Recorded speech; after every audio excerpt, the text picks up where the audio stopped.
Hello everyone, Darth here, and today we're going to do a long recording because I have fully wrapped up watching the entirety of Season 1. So we have already covered episodes 1 and 2 in the first video because that was a two-parter. Then episode 3 was the Droids in Distress one, which ended with R2 talking to Bail in his ship, and so now we're going into episode 4. So we enter on a really nice shot of them out in space as they're coming towards this planet. That's a very classic Star Wars shot to have.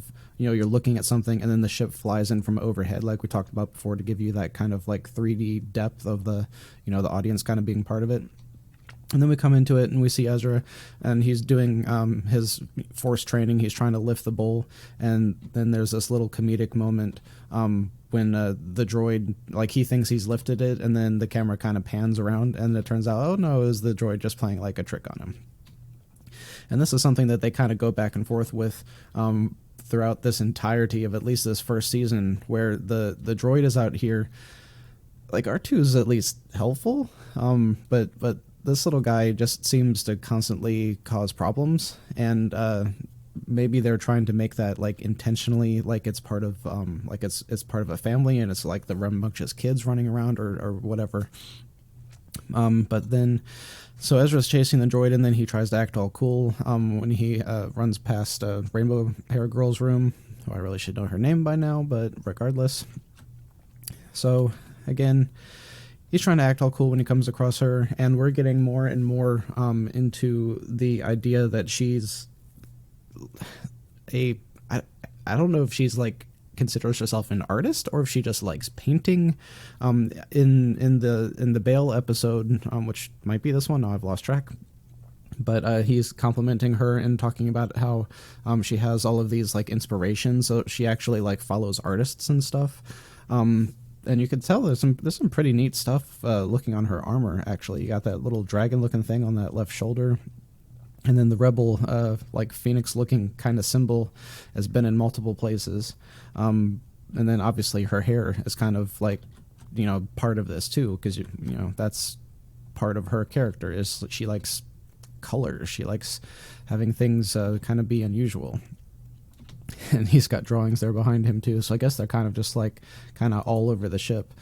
So at this point, fake R2 shoots. For some reason, he tries to electrocute Ezra and ends up hitting Seb instead. And then they just have some more like big brother, little brother, kid drama, blah blah blah. And then for some reason, the bed like falls down and falls down and crushes Seb for some reason. So she's in there painting again, and that's a really odd paint, super futuristic paint thing where it just puts out this like this bright mist. See, there's no specificity to what that is doing. It's just putting out this this mist of orange. I kind of wish we could see what she was doing, because that kind of harkens back to what we had looked at before, with where she just sprays that mist and it formed a perfect rebel symbol, like it had been made with a stencil. So anyway, they're chasing each other, doing that whole big brother little brother chasing kind of thing, and then they crash down, and then they get in trouble with Hera and are sent out into the town to go pick up supplies and whatnot. So this whole thing is being used as like a forced team building exercise, pretty much, that Hera is forcing them to go on. And as part of this, she kind of leaves it with saying, be sure to bring back this specific fruit, right? And she knows, and Kanan hints at the fact that they're not going to find that fruit, and that's part of the whole thing, is her kind of like testing them to see how they'll react when they are sent to find something that she knows that they will not be able to find. Then through the course of this, I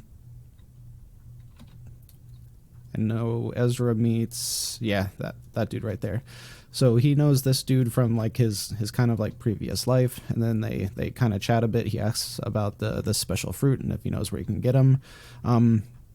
And then in the midst of this, he also is hiding from some troopers, and he sees or he hears this interaction between the troopers and the farmer that he knows, and they're saying, we want your land, blah, blah, blah, and he's like, I'm not going to give it to you. And then the story moves on, so that's, foreshadowing for later on. Then Seb walks up, and he's got these 2 gargantuan boxes full of supplies, gives one to Ezra, and then they magically find the fruit that shouldn't exist on this planet, and it was actually ordered here by the Empire. So they were the ones picking up that special fruit, which they find out from the Greedo alien over here. And then they decide, or it's mostly Ezra decides, hey, I'm going to go and try to steal this fruit. And first he tries to use the Force to get it, and that doesn't quite work out. So then he's like, I'm just going to kind of walk up there and steal it. Okay, so yeah, there he is using the Force trying to get it. It doesn't work. So then he winds up actually standing up on top, doing the stereotypical stupid thing of like gloating when you win instead of just getting out of there. So then he gets seen, and for some reason, as a method of rescuing him, Seb throws the boxes of supplies that they came there to get. Like, that was their entire purpose, and he had these 3 other crates sitting right there beside them. And I don't know if this is the same thing that we had talked about before, where it's kind of just interjecting needless tension into the scene, just for the purpose of moving everything forward, because after this, like, the entire conversation is like, you made me lose our supplies, well, they wouldn't have that extra drama if Seb had just taken these 3 boxes to the right and thrown them instead of throwing the crates of supplies that they just bought with all of the credits that they spent the last 2 or 3 episodes earning. So that's also something that does not come up in the rest of this episode, is the fact that by losing those supplies, they also lost all of that money that it took them X amount of time to earn in order to get those supplies, and the fact that they are now going to be going hungry because they don't have those supplies. So now they're running, and this is something else that has really jumped out to me as we see more and more action scenes. Seb is constantly shown to be, physically stronger, blah, blah, blah. He can jump farther, but every running scene, he is exactly with all of them. Every running scene, Ezra is exactly with all of them. That should not practically be the case. The fact that he is this super strong alien, I mean, maybe we could argue that he's like got dense bones or something, so he can't run that fast, or he's like a dwarf and he's a fierce sprinter, but I don't, whatever you want to argue, like, Ezra should not be faster than him, and Ezra should not be as equal speed as Kanan or Hera, because they're fully grown adults and he's still a little kid, So that's just something that has consistently kind of jumped out to me when we talk about the action scenes, is the physical practicality being believable between all of the different characters. And granted, it's really hard to do that. So then we have a kind of cool scene where we see the claws that Seb has, both on his hands and feet, and how he can use them to grip to walls, and that's how they hide from the troopers.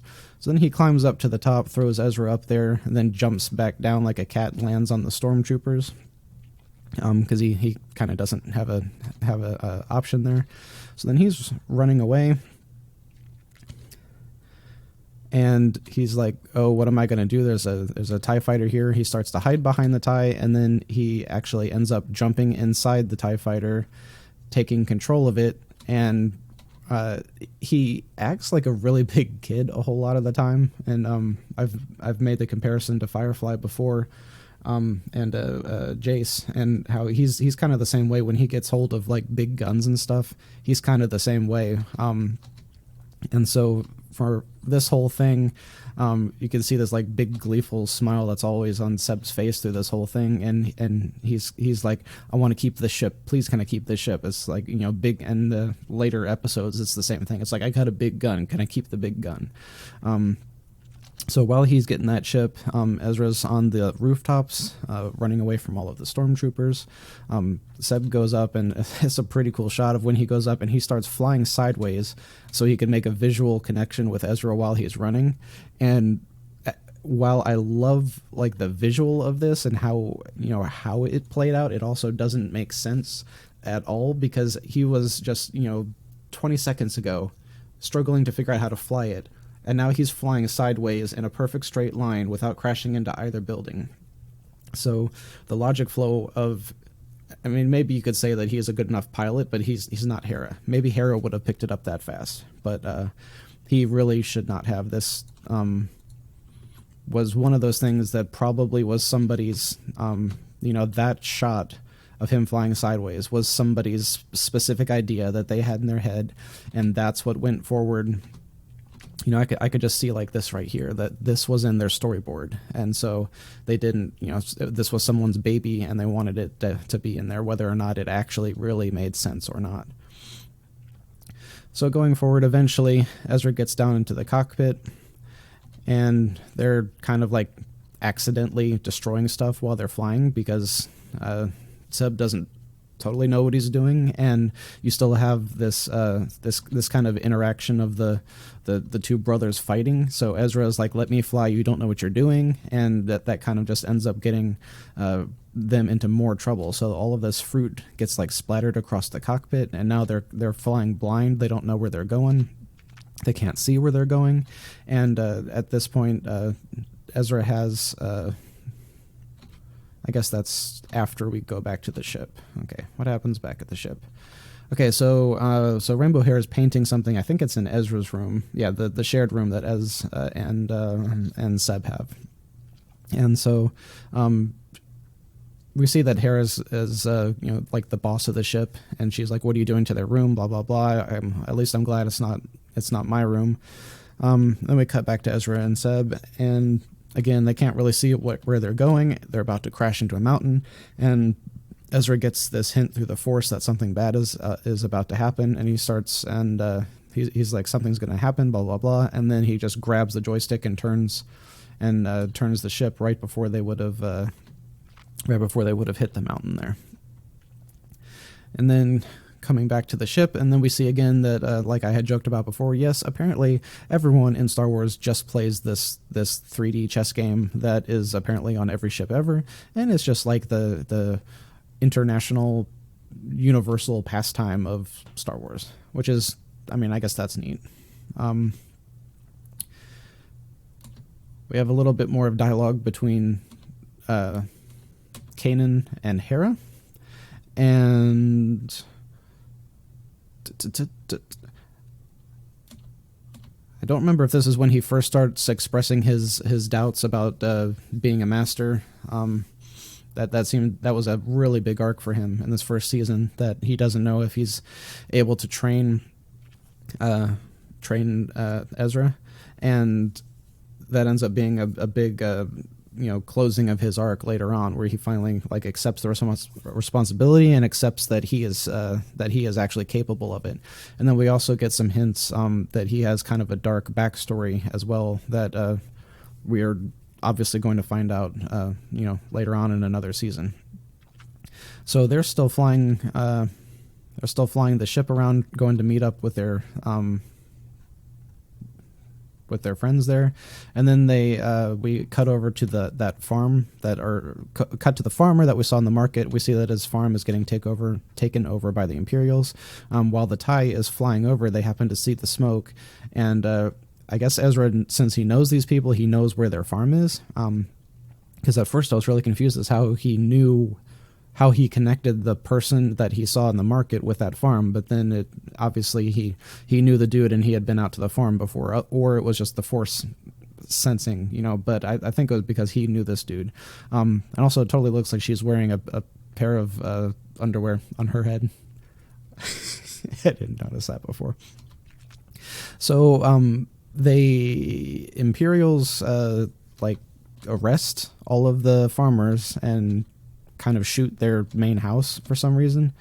And I'm also not sure what farmland they grow here, because all we ever see is this. I'm just going to keep calling it wheat because I don't know what it is.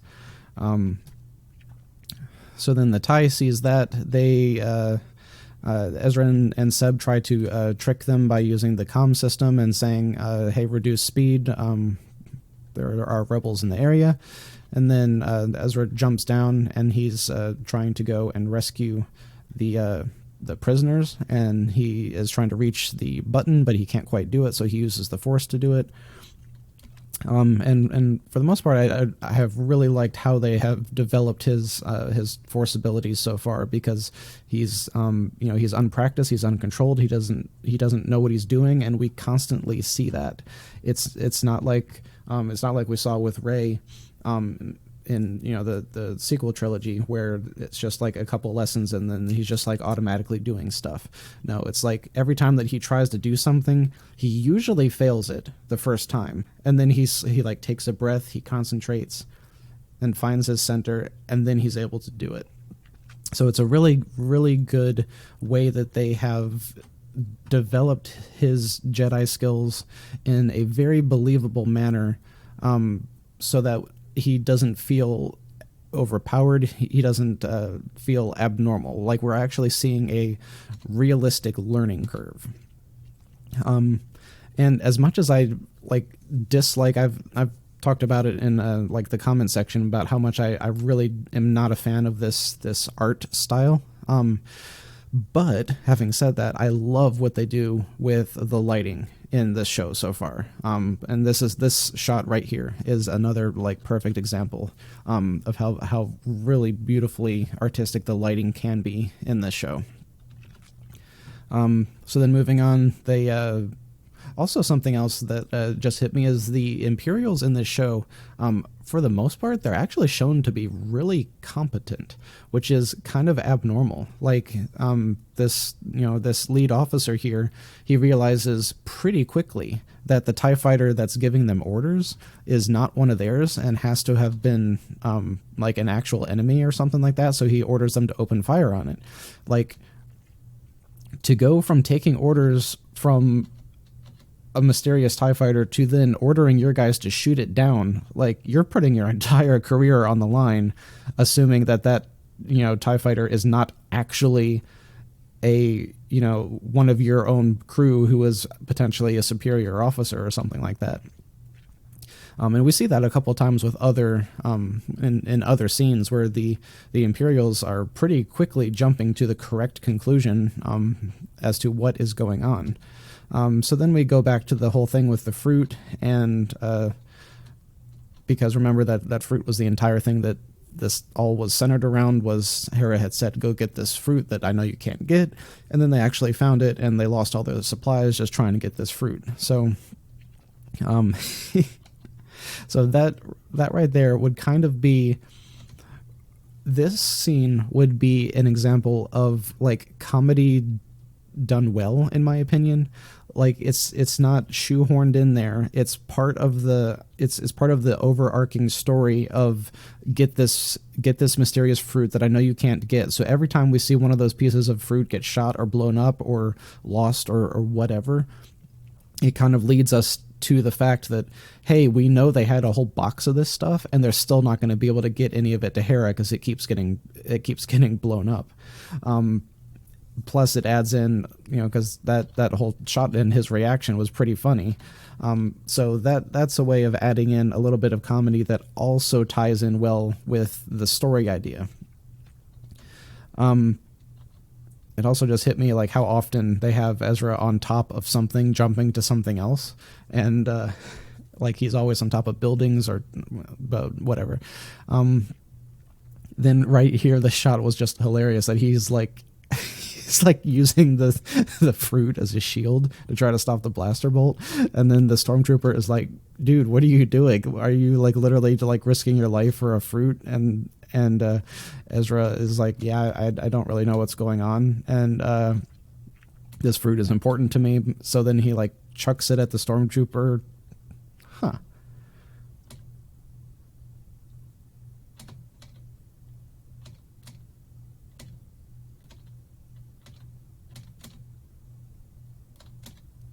Okay, that was a stomach shot. Couldn't really tell. We'll call it a low stomach shot. There you could see it actually hitting him.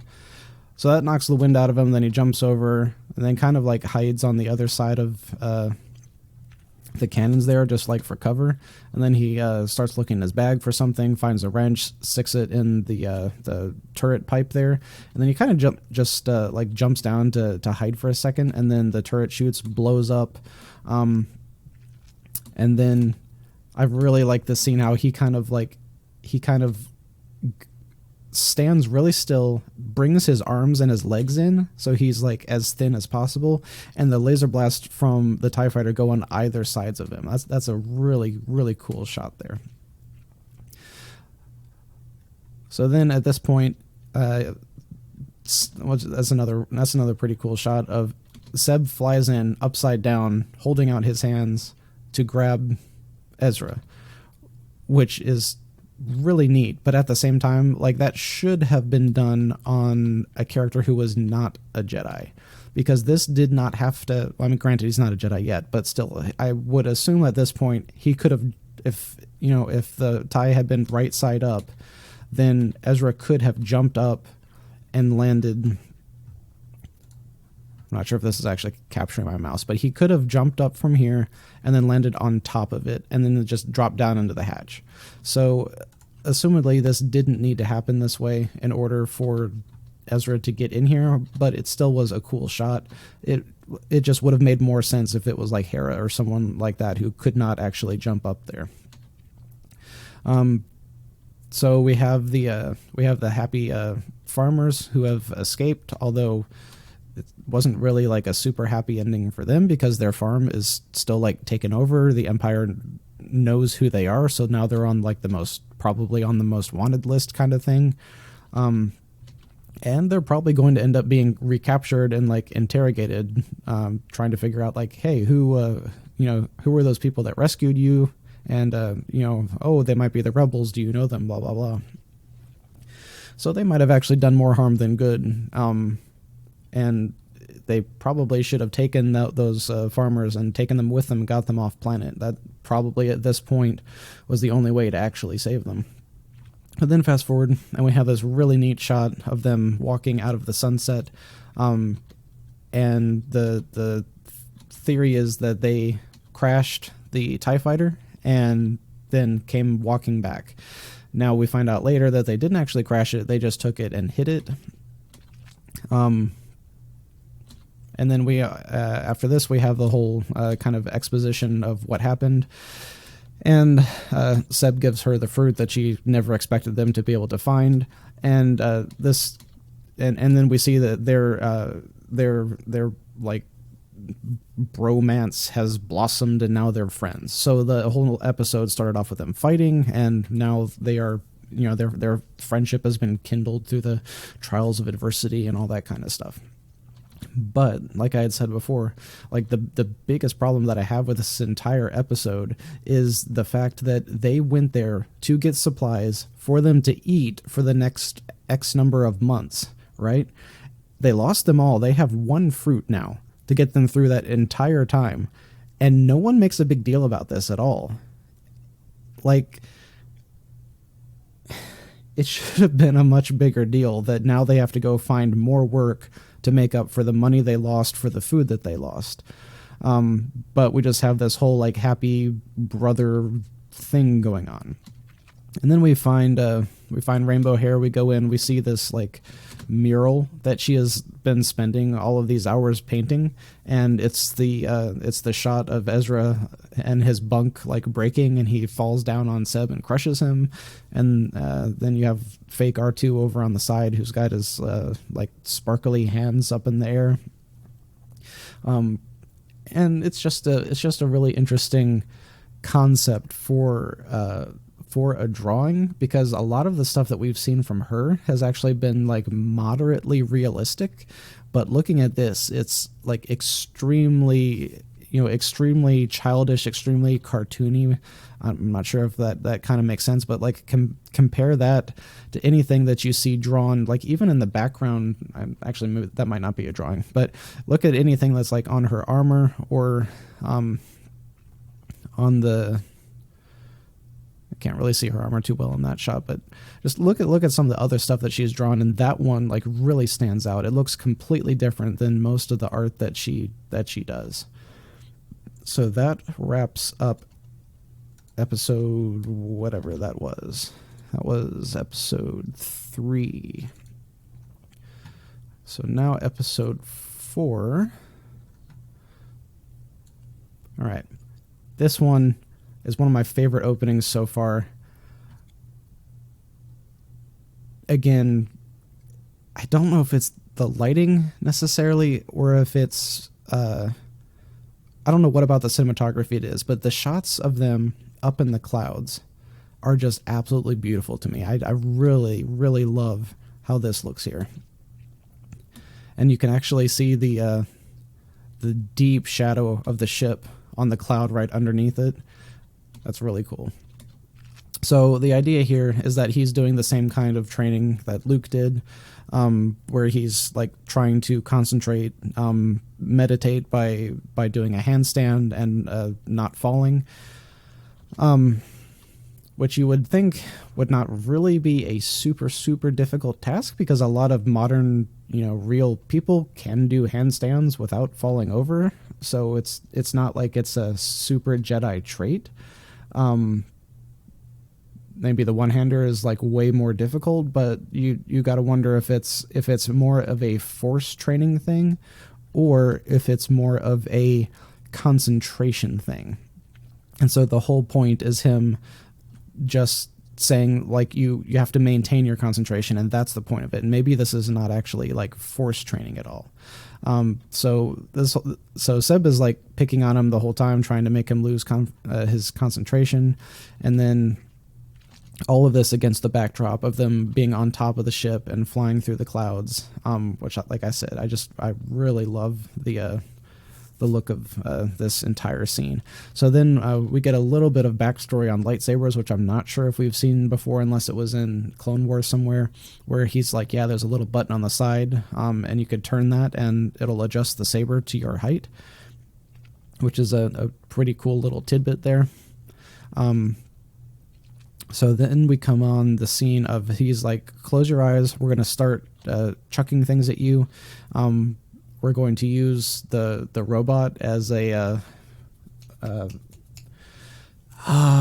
shotgun, clay pigeon shooting. You have the little, whatever the little clay pigeon shooting thing is when you go shotgun shooting. Yeah, but it's one of those things. So they keep throwing these... But it looks like the antacid tablet, the little boxes that antacid tablets come in, is so what it looks like to me.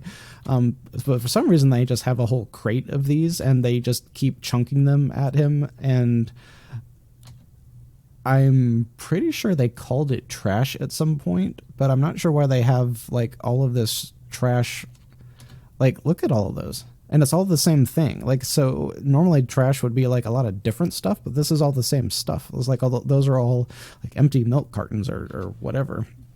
But so in the midst of all of that, he falls off the front of the ship, and that's another really kind of cool comedic moment that also just kind of fits with the scene. It's not super forced in there, where he's just sliding down the front of it, and he's trying to look cool or he's making eye contact with the girl that he likes at the same time that he's falling to his death. So that was pretty neat. That was pretty funny. And then the way that he disappeared into the clouds and is falling through the different layers of the clouds, again, just looks really neat to me. Just from a filmmaking perspective, like him coming through the cloud right there. That's a beautiful shot. So then all of this is leading up. That's a cool shot too, with Kanan standing on top of the ship, and then he's framed with the sun behind him. Really epic shot there. And we see that he's using the Force to bring Ezra back up to the ship. So then instead of bringing him all the way to the top, we have Seb open the door, bring him in, and then we also get this another really good bit of I don't know if character building is not the right, so it's probably like world building is what we would consider it, where we see that the Force has limits. We see that they have limits when using the Force. So we see how difficult it is for Kanan to use the Force to bring up a person like a mile back up in the air, or however long it was. We see him like get exhausted when he lets go and drops the kid there. And then we have the robot chunk something else at him. And then we get a little funny thing where the little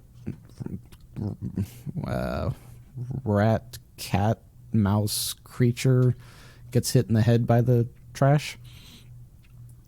Then we got some more exposition with the Master and the Padawan there. And this whole one was a whole lot about you have to concentrate, you have to maintain your composure, all of that kind of stuff. Like really, really basic, Jedi Padawan, problems of just not concentrating.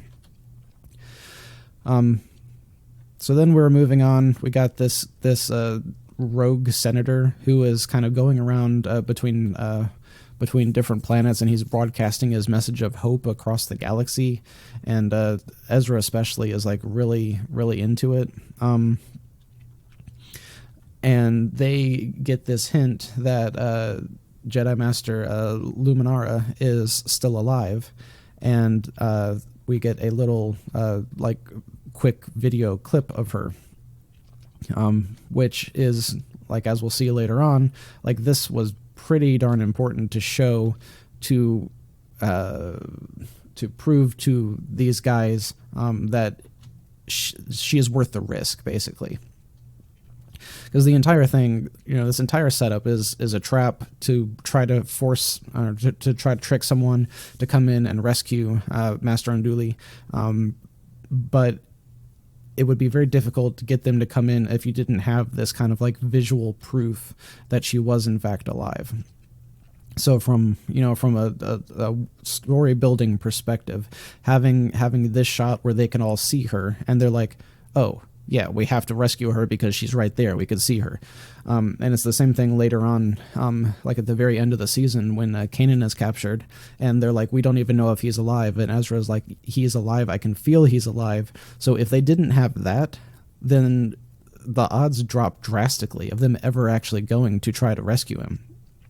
Because you need that confirmation. You need that intel that it's, that this risk is worth going after. So then a big part of this whole thing about going to rescue her is Kanan feeling like he's not a good master and he wants to get someone better to train Ezra. So you've got like multiple different levels of character arcs that are going on. You've got Ezra who's feeling kind of sad and left out and let down by the fact that his master doesn't want to be his master, even though that's not the problem. The problem is Kanan feeling that he's he's not up to the task, and he wants to have someone better, someone more experienced. So that's a huge point in this is Kanan keeps saying, let's rescue her so she could be your new master, so she could train you properly. And then Ezra keeps taking that, in a different way. Like he takes it personally when Kanan is talking about his imperfections and not Ezra's imperfections. So then at this point they have the intel on what, this jail basically is that she's theoretically being held in, and they're reviewing all the different ways they could possibly get inside. Then they go to take what they hope is the stupidest way in so that the Empire will not be prepared for. Their space shots are really good. I mean, a lot of the animation I'm not a fan of, but the space shots look a lot more realistic for some reason. So we see them go in, they leave fake R2 up on the ship, they take the little ship, and there's another cool shot of them flying through the clouds. So I don't know if that, like we've seen that a lot. The first time when Ezra's up there training in the clouds, they're all bright and kind of this particular like color that's like a really soft orange from a really like soft sunset or something like that. And then opposed to here where it's like you can see the wind whipping and then the clouds look like angry, like everything's about to rain. So I don't know if that contrast was kind of like on purpose or not. So then we come down, we see the jail from the sky there. We come down on this landing platform, and Kanan does some really cool Jedi stuff. And I really liked the choreography of what they did there. First off, we see the Padawan freak out because someone just jumped out of an airplane. Fair enough. He totally does the superhero landing, kind of moves around them like a ballet dancer, the way that he trips them up, and it's just really well choreographed to me. So then in the midst of all of this, Ezra decides that he wants to jump down there too, to show that he could do it, and he kind of screws up his landing, slams back against the doorway, makes a huge hollow boom that echoes everywhere, and then everyone is kind of chastising him for not following the plans, and then for almost ruining the element of surprise that they had. So then they go open the door. A bunch more troopers come out. They clear them off in a pretty epic fashion. Like I said, I was a big fan of the way they did the action for this sequence right here. Of course, I'm really predisposed to love any Jedi stuff whatsoever. So then they can't get the doors open, and they're like, "Hey, we need Ezra for this," and he's like, "Oh, good, I get to prove that I'm actually useful." And then another cool little comedy bit that is pretty organic to the scene of Seb trying to get a knocked out unconscious stormtrooper to stand up, so it makes it look like someone is standing on guard out there, even though they're totally unconscious. So again, a bit of comedy that actually fits with the scene. Like that's hard to do. We don't really see that too often. And then we see that Hera has parked her ship like actually attached to the wall underneath where their exit point will be. And then we get to see another really... Okay. So that little shiver that she just did is a really neat bit of world building that you don't really see a whole lot, because like there was no reason to put that in there aside from helping the audience to get into her mind a little bit, to help them connect a little bit more with what's going on. Like just adding in that extra shiver, we're like, oh, it must be a lot colder on this planet. What if she has to sit out here for hours? Is she gonna like freeze to death? So like it adds a whole lot more depth to the scene, whereas she could have just been sitting there looking bored or something. They didn't have to add that whatsoever for this thing to make sense. So coming up inside the jail, they're kind of leaving people at different points. So like Seb is supposed to hold this hallway, and then that's when they get down underneath. So like he's supposed to guard the elevator that leads up to where their exit point is, and then that's what he and Rainbow Hair are doing.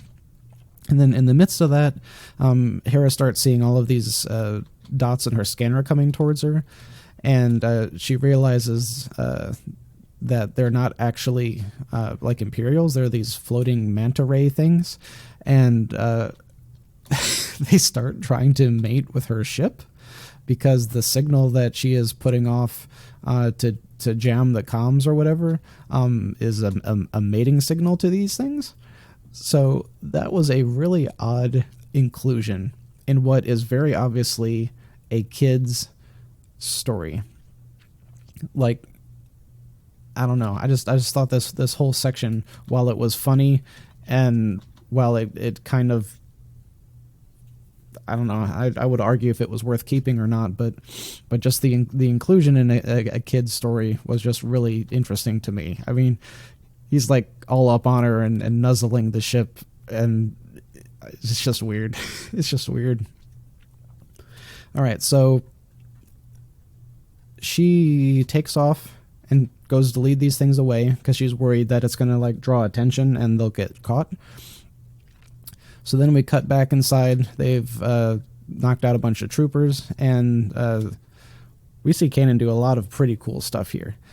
And I'm not sure if all of this, like, this is the most we've seen of him, I think, so far, is, as far as a display of his Jedi powers.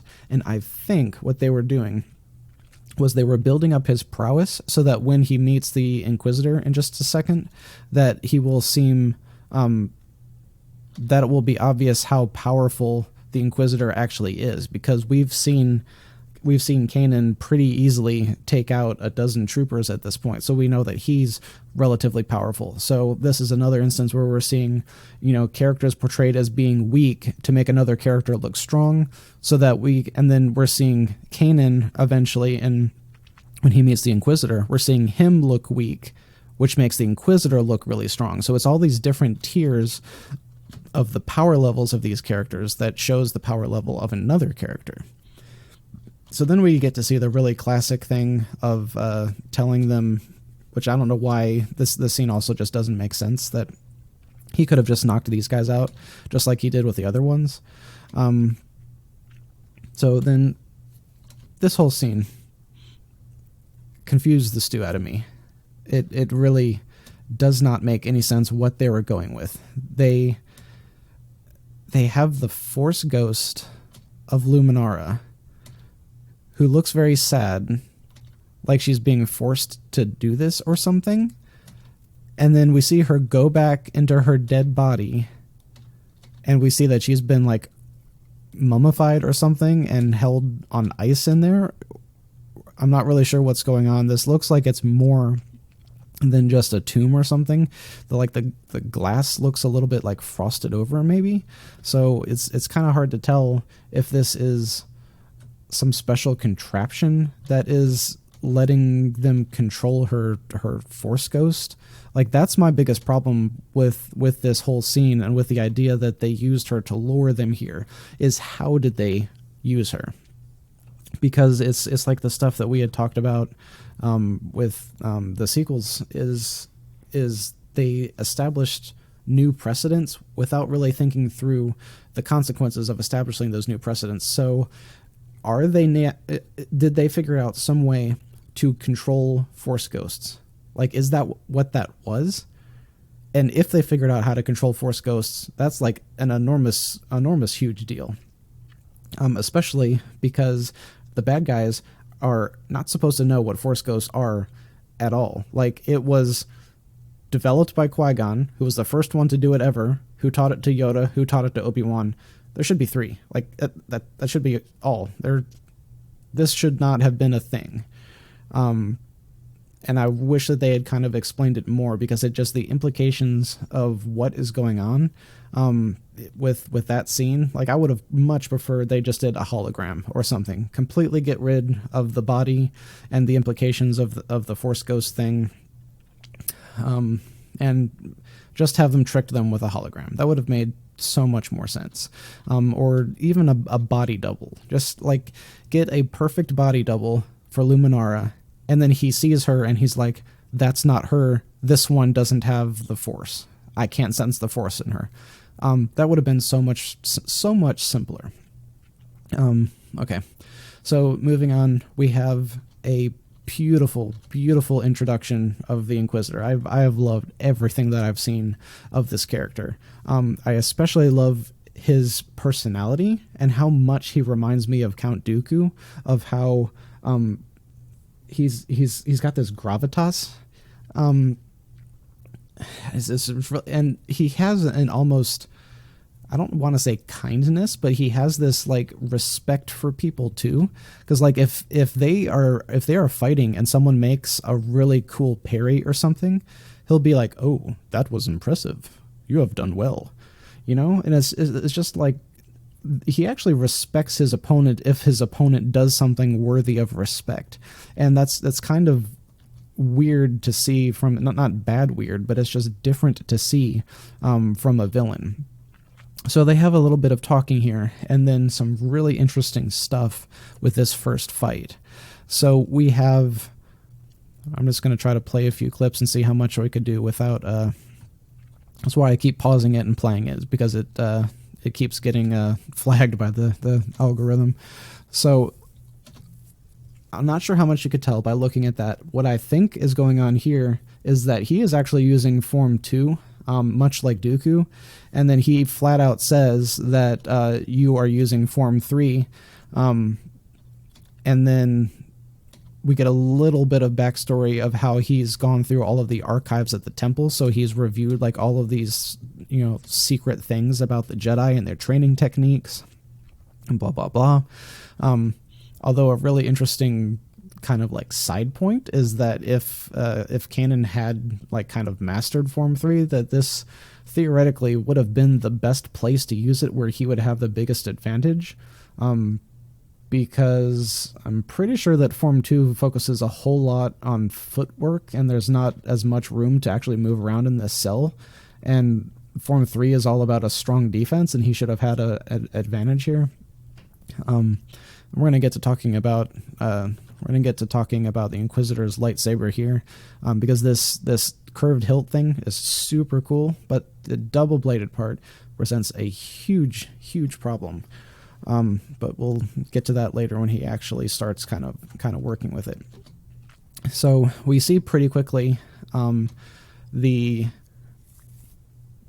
power that this guy has. We see the training that this guy has. And the look of him, the design is just absolutely beautiful. They did a fantastic job with this villain. And then through the course of this, Ezra's kind of just sitting there, and he doesn't really know what to do to help. But the whole thing is made to look pretty hopeless for the heroes. And Ezra even pulls out his little blaster wrist launcher thingy, and Inquisitor just like doesn't really care. And they weren't technically trapped in there. Like, I don't know why they couldn't just walk out of there and you know, the door would automatically sense them. Like, why did they have to blow the door? I still don't understand that. Maybe if it was an actual jail cell. But regardless, they also had a lightsaber, so they could have just cut their way out. But, I mean, regardless, they blew open the door, they walk out. We have the really cool shot of the Inquisitor walking out of the smoke with his lit up saber. Look, really neat imagery every time that he's on screen. It's just beautiful. So they get the call that this whole thing was a trap. Oh, this thing looks like a dog. That didn't look like a dog before on her shoulder. Did it? Okay. So they're trying to figure out if they need to keep holding this, or like what's going to happen there. Okay, now we have the double-bladed Conundrum. And I don't know what is the right frame to pause it on to show y'all, but this is a pretty good one because you can kind of see his fingers there. So the advantage of a double-bladed saber is the leverage and power that you gain. But in order to have that leverage and that power, you have to have your hands apart. Your hands need to be like shoulder width apart in order to actually gain that leverage. So this double-bladed saber makes almost no sense from the purpose of what they are normally for. So with this one, and I haven't watched, that's kind of a better shot. It's almost impossible for him to get two hands on there. Like maybe you can, but they're so close together that you would not be getting any extra power from that leverage of having both your hands on it. So, and again, I haven't watched it a whole ton. So, okay, let me rewind it.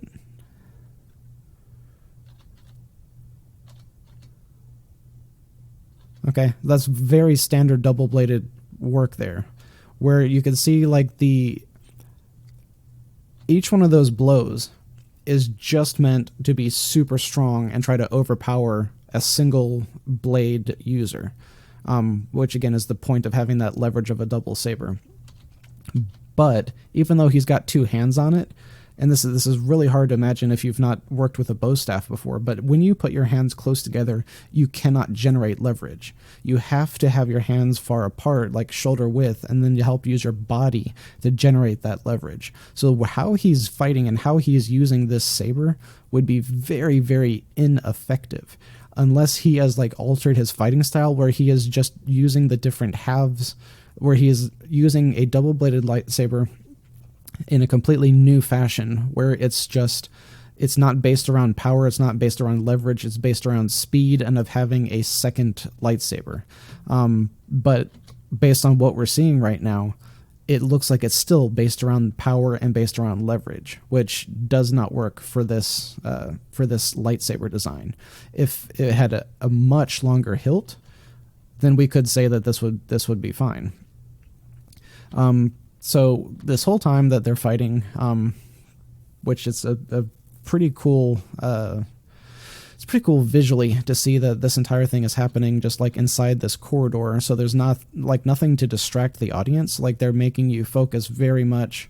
Like the most like artistic thing in here is the like Inquisitor himself. So it kind of like forces you to focus on how cool his eyes are and his teeth and his markings and is everything about this scene is kind of made for you to focus really closely on the battle, on the people.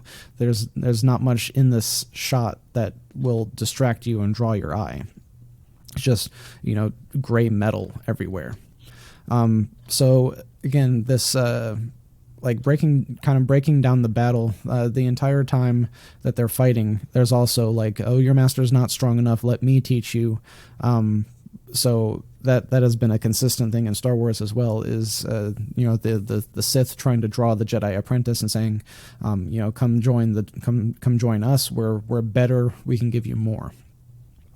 Then moving on, the troopers are waiting outside of the elevator, trying to ambush Seb and Rainbow Hair. And man, their smoke effects are just really nice, and their reflections on their armor too. That looks pretty sweet. So then they hear the beeping, they see the explosions, the explosives, and then we find out that what they were doing was they were trying to take these elevators out of commission, and they're trying to go a different direction to escape than they came in, because they realized it was a trap, so their way out has been blocked off. So we get more of a battle with these two, and I'm not sure if they intentionally changed up Kanan's lightsaber style, or if the creators don't really focus that much. I'm not sure how that goes as far as their choreography, because what he is doing looks way more like Arturo, like version 4, than Ceresu, which was 3, which is Form 3, what he was said to be doing earlier when they were in the enclosed room.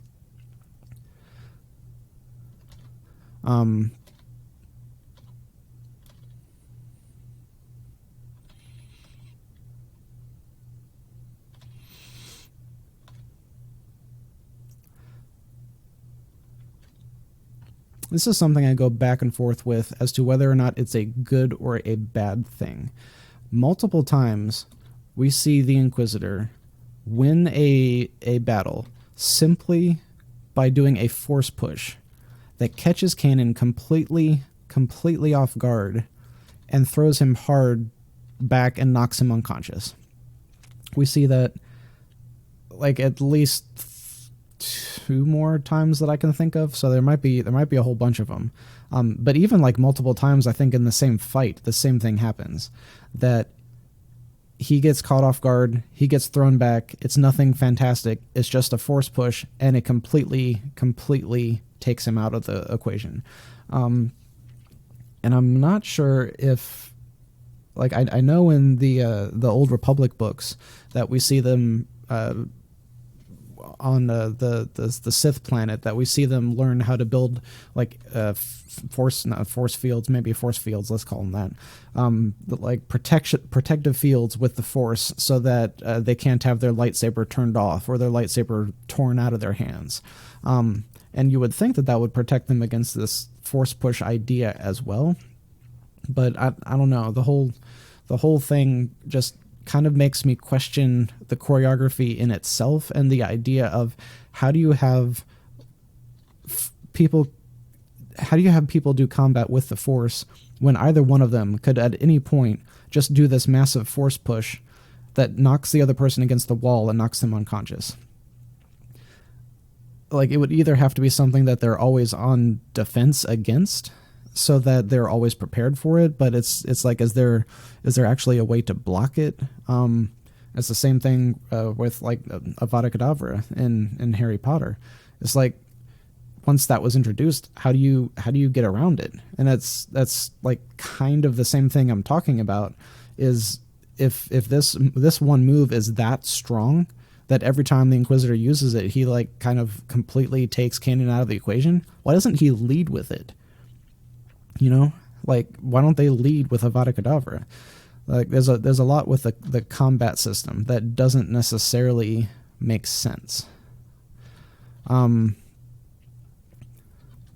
Pretty cool scene of Ezra standing up,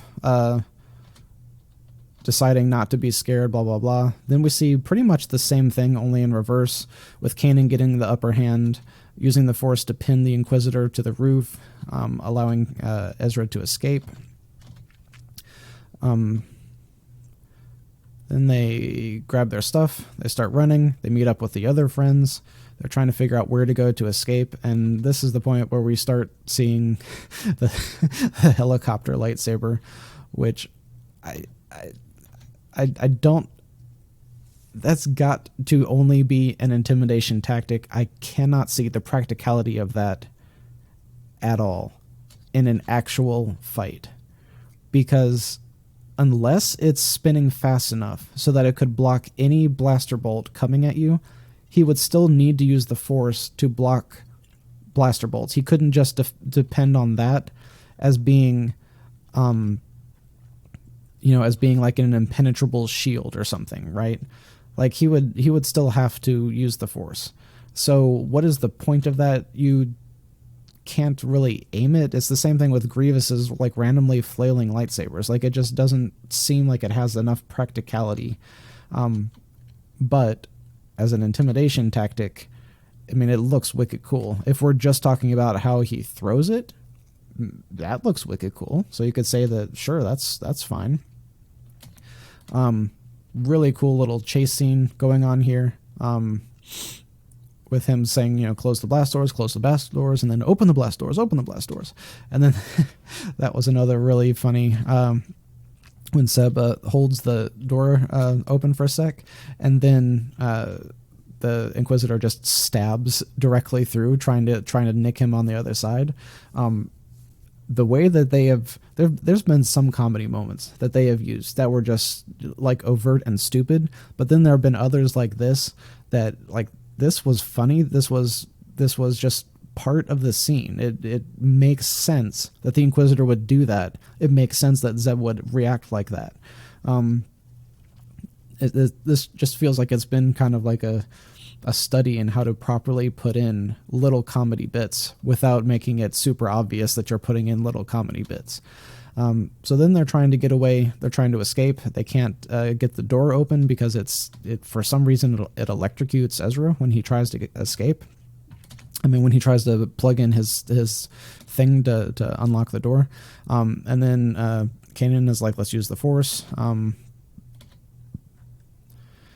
So they use the Force. They get the door open, and then on the other side of the door, there's like a whole platoon plus TIE fighters just sitting out there kind of like waiting for them.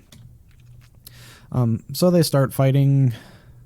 Then Hera comes up. She says, I'm bringing backup, and they have a fleet. And then I guess she's mated with all of them, so now they'll do whatever she tells them to do. again, I don't really know where they were going with this whole thing. Like, if she's still putting out the signal, then they're still following her. So why are they attacking? I don't know. The whole flying fish thing just doesn't really make sense. But is visually really cool. I see why somebody would have wanted to keep it in. Really cool visuals right there of them running underneath these ties, and then going to their ship on the other side.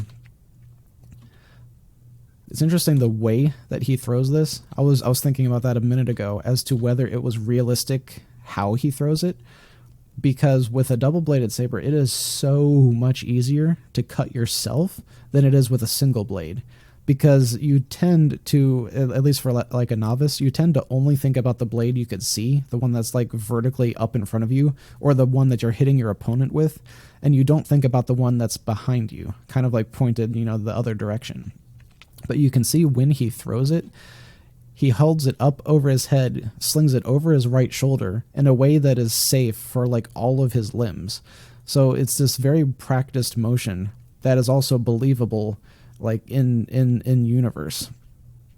And then we get to immediately see how this makes sense, that he's able to pull it back to him using the Force. It's a really interesting way of introducing a new force. Well, it's not really a force power, but sort of a force power, and something that's kind of unique just to him.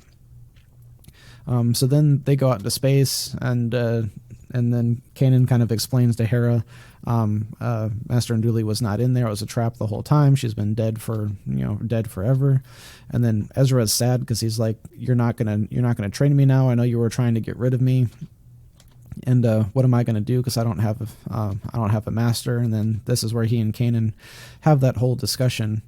And Kanan is trying to say that that this is on me. This is not on you. And I'm going to try to do better. I'm going to try to be a good master. Blah blah blah. And I mean that might be kind of a good time to talk about. And it ends with a really just. This is just a good solid ending of where they had their squabble, they made their peace, and now we see them like get back to work, and this shot that zooms out, ends on a wide shot. We see that they're doing the same practicing technique that they did at the very beginning of the entire episode, but the dynamic between them has just changed a whole lot. And then the other thing that I'll probably talk a lot about is how often they come back to this planet as their base of operations. Just really confuses me, because there is nothing there. They don't actually have a base of operations. Their base of operations is their ship. So why do they constantly come back to this planet that they found Ezra on? Like, I can't tell that there is any connection for the rest of the crew to want to keep coming back to this planet, unless they're just constantly thinking, let's give him a chance to go back home or something like that. I don't know that I've heard anywhere in season 1 as to why they are here on this planet fighting for this planet so much, unless they have just like decided that they want to free this planet from the Empire or something. But anyway, so now that brings us to episode... Nope, not that episode. Brings us to episode 5. All right, for episode 5, we start off on this really cool looking shot coming up over the water. And we're coming up to this like Imperial Academy thing, and we see a bunch of little kids who are all in this like training program, right? And we have the big bad guy and the little bad guy who are giving a speech to the cadets, and then speech ends, cadets are at ease, and we see Ezra take off his helmet. We find out that he's there undercover. So then moving forward, we find out really quickly that he has a fake name that he's going as, Morgan, I believe. And we see a little bit of the camaraderie between these guys. And something that was kind of interesting was that the way that it was kind of framed, we immediately see that these two have, you know, kind of a close relationship with the way that they're interacting. And then we see the guy beside them that's kind of like looking them out of the corner of his eye.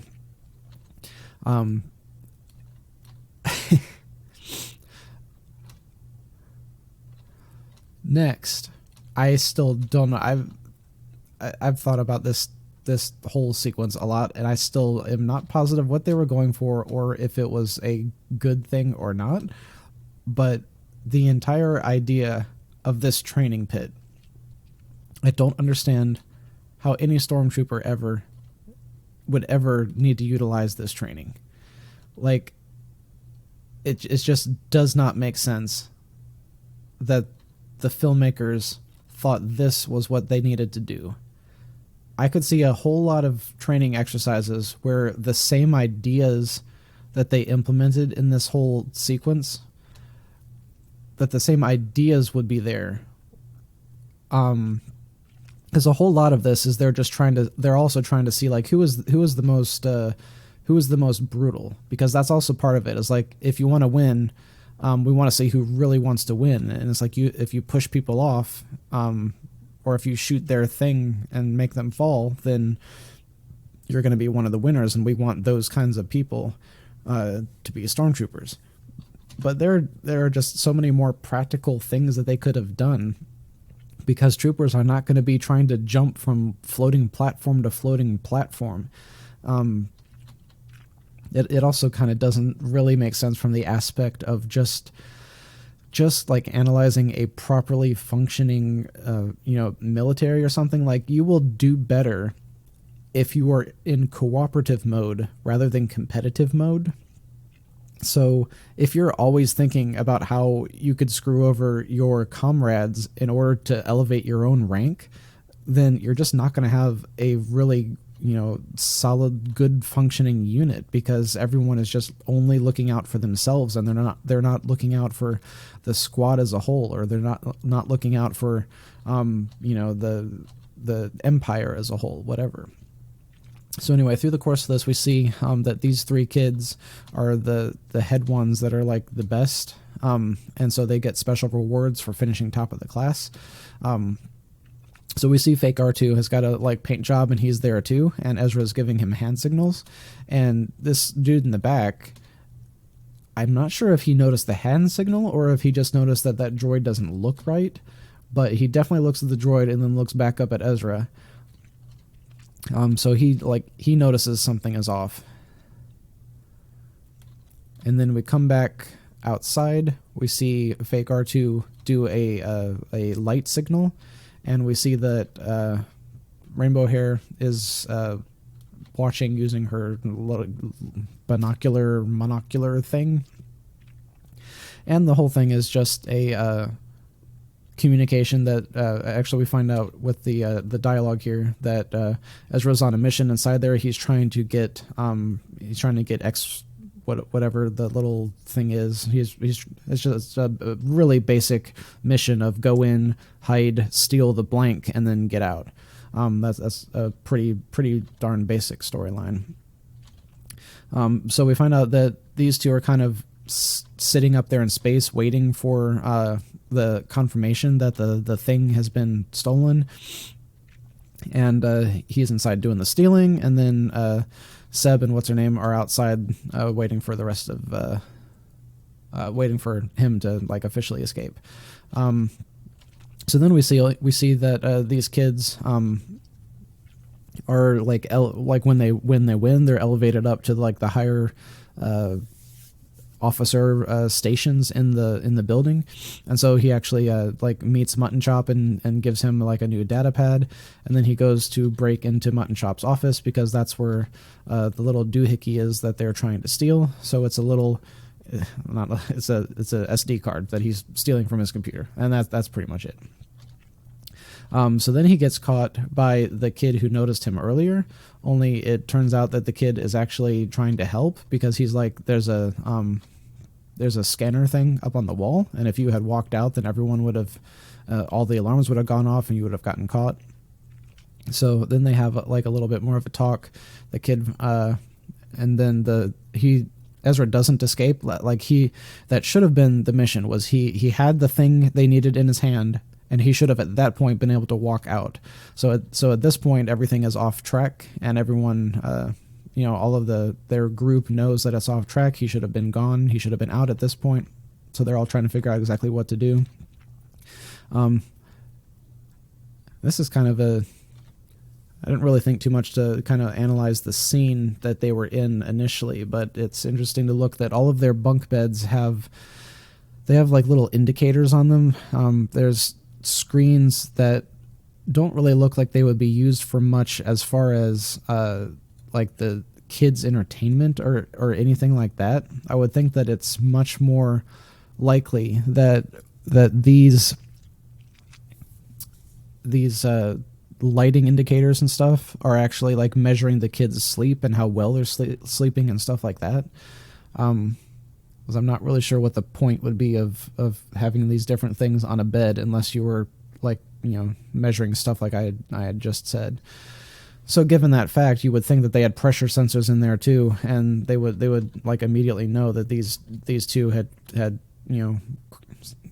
creeped away and were no longer in bed there. So then they have a talk. We find out that this kid was basically just doing all of this to try to find his sister because she had gone to the academy at some point, and then she had completely disappeared. No one knew where she was. So then they kind of make an agreement that they're gonna try to work together from now on. Then they go back into the pit for another lesson. This time they have to use guns to shoot the platforms so they could jump onto the platforms in order to get to the very top, because that is a very, very essential skill that all troopers need to have, is to be able to jump from platform to platform. I don't know. Now, obviously, throughout all of these challenges in this pit, Ezra has just like dominated because he's a Jedi and no one else has those skills. Unfortunately here,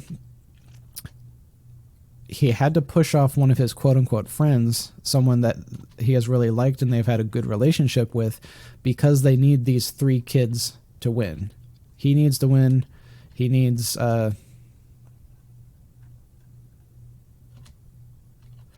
his buddy here on the left, which I don't remember his name, but he needs him to win, and then he needs his new friend to win. So like that's why he had to push off, or he was the one he pushed off. Whatever. The point was that he really didn't want to push down his friend there. And so next, bringing in this woman again. I'm not really. She's apparently like a really higher up in the Imperial Academy here, and I'm still kind of going back and forth as to whether she would have been better as a one-off character rather than a repeated character, because she does not scream Imperial military, like in the way that all of the other Imperials do. She seems like a rich aristocrat. She seems like a politician. She just does not seem to fit from all of the interactions that we have seen. I'm not really sure. So next we have they're trying to work together in order to get Ezra up there to steal the same SD card. They realize, oh wait, instead of going out the front door, we could just take it up through the air vent, and he could use the Force to lift it up through the air vent. So Mutton Chops is suspicious, and this whole thing was again, this was another scene where it was comedy that was introduced that was also kind of part of the scene, and it didn't make me it didn't bring, it wasn't the bit of comedy as like the your mama jokes from episode 8. It was like, because the whole thing here was that he was trying to get him to sign off on pod racer parts that Mutton Chops had ordered. And Mutton Chops is like, dude, I'm an Imperial officer. I'm not ordering pod racer parts. So the whole thing has a good bit of like comedy subtext to the scene. But again, it's done in such a way that it just really ties in well, and it doesn't really seem out of place at all. All right, so next up we hear, as Ezra is going through the vents, he hears them talking, and he finds out that his buddy is going to get taken. Basically, what they're doing is they're looking for Force-sensitive cadets, like very much what I had talked about with in my Finn essay, that they would have been searching for kids who were Force-sensitive so that they could train them and have their own Force-sensitive, crew, because of how powerful those people are. And we find out that they're pretty sure that Ezra and then this other kid are Force-sensitive, and the Inquisitor himself is going to come here and take them. And Ezra tries to go and rescue his buddy. So he passes off the thing to the fake R2. Fake R2 takes it to them. That's what they needed the whole time. And then he does a little message, which is a really, I know this has been done other times, but it always is just going to be a throwback to Episode 4 with Princess Leia. But he sends them a message and tells them exactly what is going on. And then they transmit the data on the card or whatever up to Hera and Kanan up in the ship, because they're going off on a separate mission, which is to go and try to destroy a ship that's carrying a kyber crystal. So then at this point, this is the other kid that is going to get taken by the Inquisitor, and so Ezra is trying to warn him and tell him what's coming and that he needs to get out of there, and trying to convince him to escape. The other kid is like, and the way that he convinces him is like, my sister disappeared. What would you do if your family disappeared? What are they going to do when you disappear? And that was kind of the thing that convinced him to leave. So they have this little, friendship. And then we cut back to what Kanan and Hera are doing, going after this. There's 3 different transports. One of them has a kyber crystal on it. Kanan uses the Force to sense which one has the kyber crystal. Then they start trying to attack it, and that's cutting back and forth with the action stuff going on here. This is the very last time that the kids are going through this whole training sequence, and the entire thing was that they had to get those same group of 3 so that they could get into that walker, because that walker was their reward for finishing in the top 3. But Ezra did not finish in the top 3, so he doesn't get to go in the walker, and they're like, what are we going to do? And he's like, just don't worry about it. We'll figure it out. Cut back to Kanan and Hera, and I love this scene for the battle. The smoke and the explosions with all of the dust and the rock debris out here in space just looks really nice. And that's something that I'm noticing consistently, is that like you can see right here, I really dislike this style of art as far as computer generated graphics. There is no texture. It's just like you can see on his skin, like it's all like one shade. You don't see freckles, you don't see little hairs, you don't see like details. But that kind of stuff is not as noticeable like here when you're looking at space scenes and battles and stuff like that. So this kind of takes me out of the because as soon as it cuts back to this, I'm like, oh, we're in a fan animated thing that they don't have good CG. That's kind of my first thought looking at this. But then you cut back to the battle scene, and I'm like, oh, now we're in a like real Star Wars movie because it looks good. But anyway, so the whole thing is, first, again, they were trying to figure out what ship the Kyber was on, and now they're trying to figure out how we could blow that up and get out of here without dying.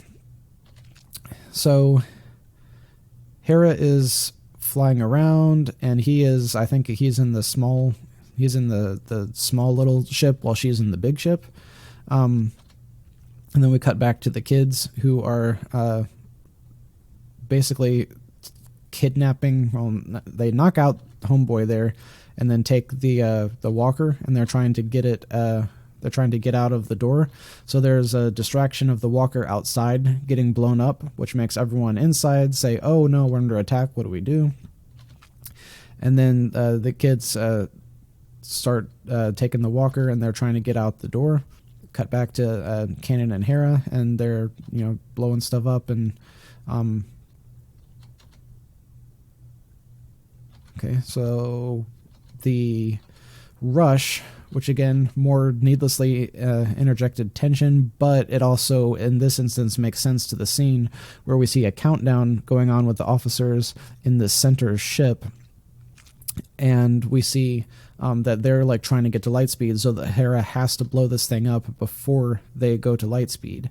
And that bit of interjected tension makes a little bit more sense than some of the other stuff we've seen. And then cut back, and this is another instance where the Imperial officers are like really quickly jumping to the correct conclusion. Like if something just blows up randomly, they're not like, "Oh, it must have been a bad, it must have been a bad coil and it made something blow up." No, they're like, "Oh, explosion means attack."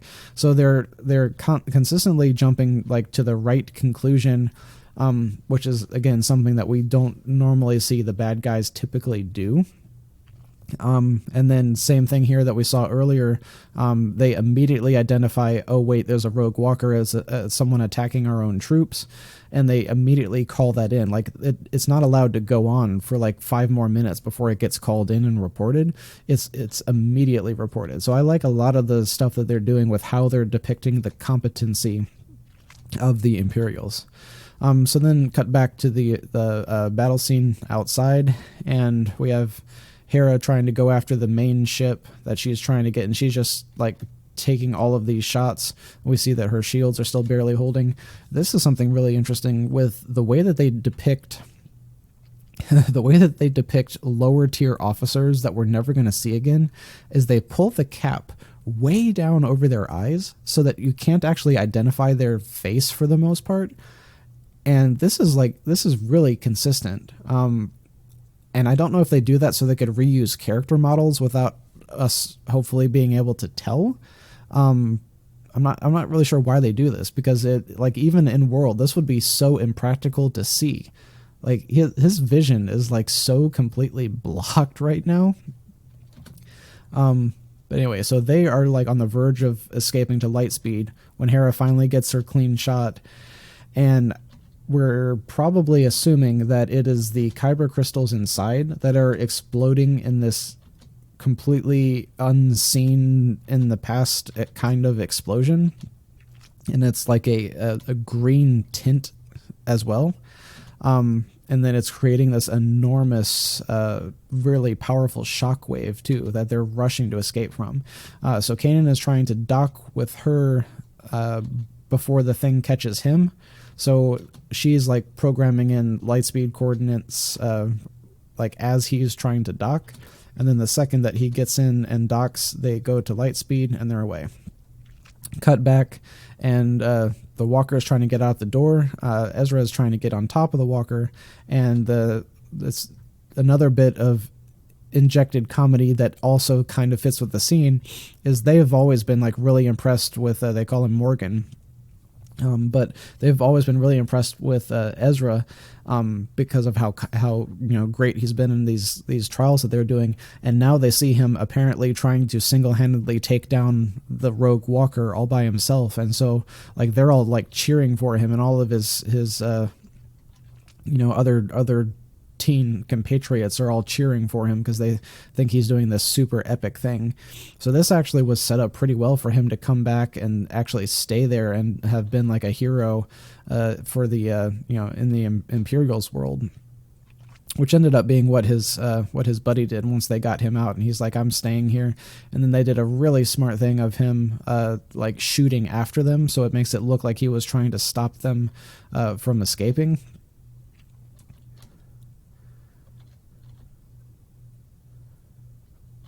So then next we have him going and meeting the Inquisitor. The Inquisitor actually just looking at the pictures of all the kids, and he's immediately able to tell that one of them was the Jedi Padawan that he had met before. And then he finds out a little bit more information, and we see that he's going to kind of work closely with this kid and see what else that he can get out of him. And same thing I said before, I love how he's depicted in this whole thing. Like he's terrifying to look at, but he also acts like very much like Tarkin, where he's just like kind of like noble, high class, in control of everything. So cut back to the ship, and they're trying to figure out what to do with the new kid, and telling him, we're going to take him somewhere safe, blah blah blah. And the little moment between the Master and Padawan here, and Kanan is like, I didn't like having you away. I liked having you back, being a part of the group. But how did it feel to you to be on your own again? And Ezra was like, it was kind of nice because I had to rely on myself, and I didn't have you guys around, which is how he grew up pretty much. So that is the end of episode 5. Now on to episode 6.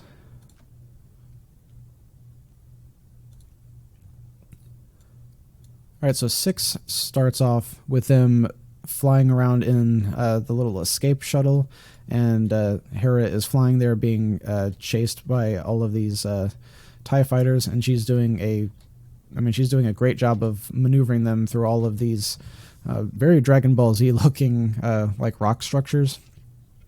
And it kind of comes back to my same question before, as to like, this looks like they're on that exact same planet, and like part of me still just doesn't understand why they are still on the same planet, and if they are consistently proving to be such a problem, and it's always on the same planet, why haven't the Imperials boosted up their numbers tremendously? Because they if they just bring in like 3 Star Destroyers and put all of those troops on the ground, then our guys are out of luck. Like there is a finite amount that they could do when there are a massive number of enemies around, which we kind of see like a little bit more later on when there start to be all of those tracker droids released and that kind of stuff. So we see a lot of like little cool flying stuff from Hera. We see that the ship was actually the entire point of this first fight, because I don't think we even know exactly what they were doing, but the entire point of it was to get the ship damaged. Like that entire opening sequence, we find out like it was something that Kanan had set up, some mission that he had set up, and it went sideways. But the entire point of that opening sequence was that they had to figure out a way to get the ship damaged so that the rest of the story could make sense. So she tells Seb and Ezra to go run diagnostics, and okay, so a sub story going on here is that Rainbow Hair is upset that she is not being told everything, that Hera keeps talking with someone named Fulcrum, who is giving them all of these different leads, but Hera will not give her any information.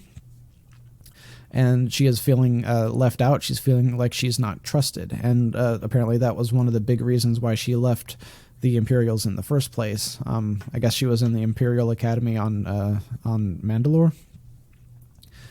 So then kind of fast forward, and we see a little bit of discussion between the two, and they're talking about the... Rainbow Hair basically tells her, I am going on your next mission to meet Fulcrum, and like both of us are stubborn, but this is what is going to happen.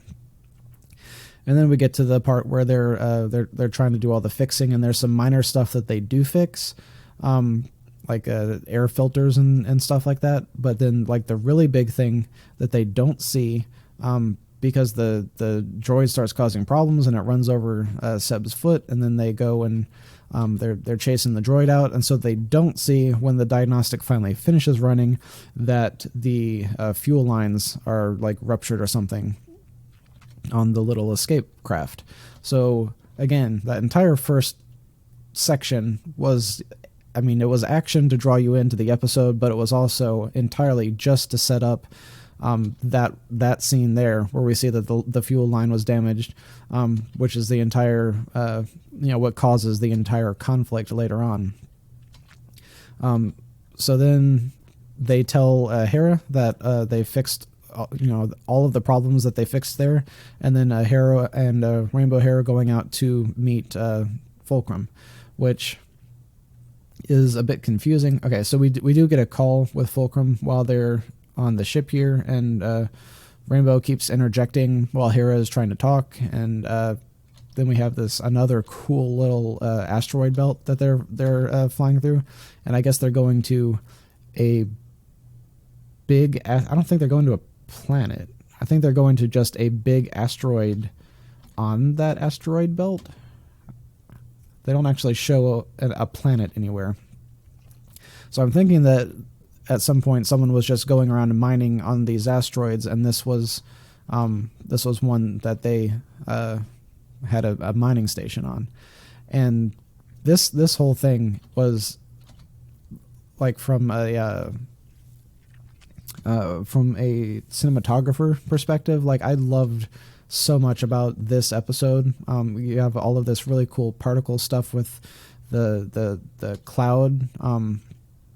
You've got all these dust clouds. You have all of the cool lighting effects with the creatures and all of these deep shadows that are inside the building there, and then the shadows of the other rocks that are floating around up there that go in front of the sun. So anyway, all of the dialogue that's going on is like, can we trust each other? Who is Fulcrum? Can we trust Fulcrum? Blah, blah, blah. But something that really doesn't make sense is the entire reason that she wanted to come on this was so that she could meet Fulcrum. And Fulcrum isn't there. So the entire point of her coming was pointless, and she never realizes it. I'm pretty sure it was never actually brought up, like, I came here because you said I could meet Fulcrum, and Fulcrum isn't here. We're just picking up supplies that Fulcrum left for us, I guess. But then also, Fulcrum, who we later find out was actually Ahsoka, like, she left supplies in this dangerous place and then didn't tell them, hey, this is a really dangerous place. Like, there's so much about this scene and the setup to it that doesn't really make sense. So then this whole conversation just kind of like boiled down to like, you need to trust me. I'm doing the best thing for you, and you don't need to know about all of these details right now. So then they start seeing all of the scratches and stuff from these little alien monster things. There's a little joke about sunset coming early or something like that when the one rock goes in front of the sun there. And then they decide they're going to go take a look inside, and I really, like, this is one spot where the animation just, like, really hits hard. Like, it looks really good to me. And that's probably because when you're inside the dark like this and you don't actually see the little details on stuff. So it actually makes the animation look a lot better because the lack of detail is what I don't like. And when you're in this like really dark environment, you can't see detail anyway, so it just looks a lot more realistic, I guess. And I'm sitting here trying to remember if we've seen these little alien doggy things before, because it sure looks familiar now that I think about it. But I'm not sure where we would have seen them before. So we see pretty quickly that they are like either afraid of or hurt by the sun. It looks a little bit more like they react like they're hurt, but we don't see what you would very typically see in this situation, in these kinds of movies where something is like physically pained by the sun. You start to generally, whether it's zombies or whether it's whatever, you usually see their skin start to smoke, because the indication is that it is like a reaction, a physical reaction. But with these guys, and maybe you could say that it's their eyes. Maybe you could say that their eyes are really sensitive to light, and that's what's making them stop. But I just thought that from a filmmaking perspective, it's interesting that they didn't fully explain why they need to stay in the dark, because it's not a biological reaction to the sun. we don't, I don't think we ever see them actually like squint to show that it's their eyes that are the problem. But anyway, so next we have the shot where we see that our fuel lines were cut and all of the fuel is leaked out. We can't actually get anywhere.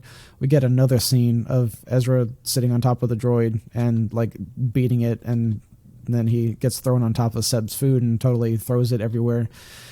And this just seems to happen all the time. And like part of me is getting like mildly,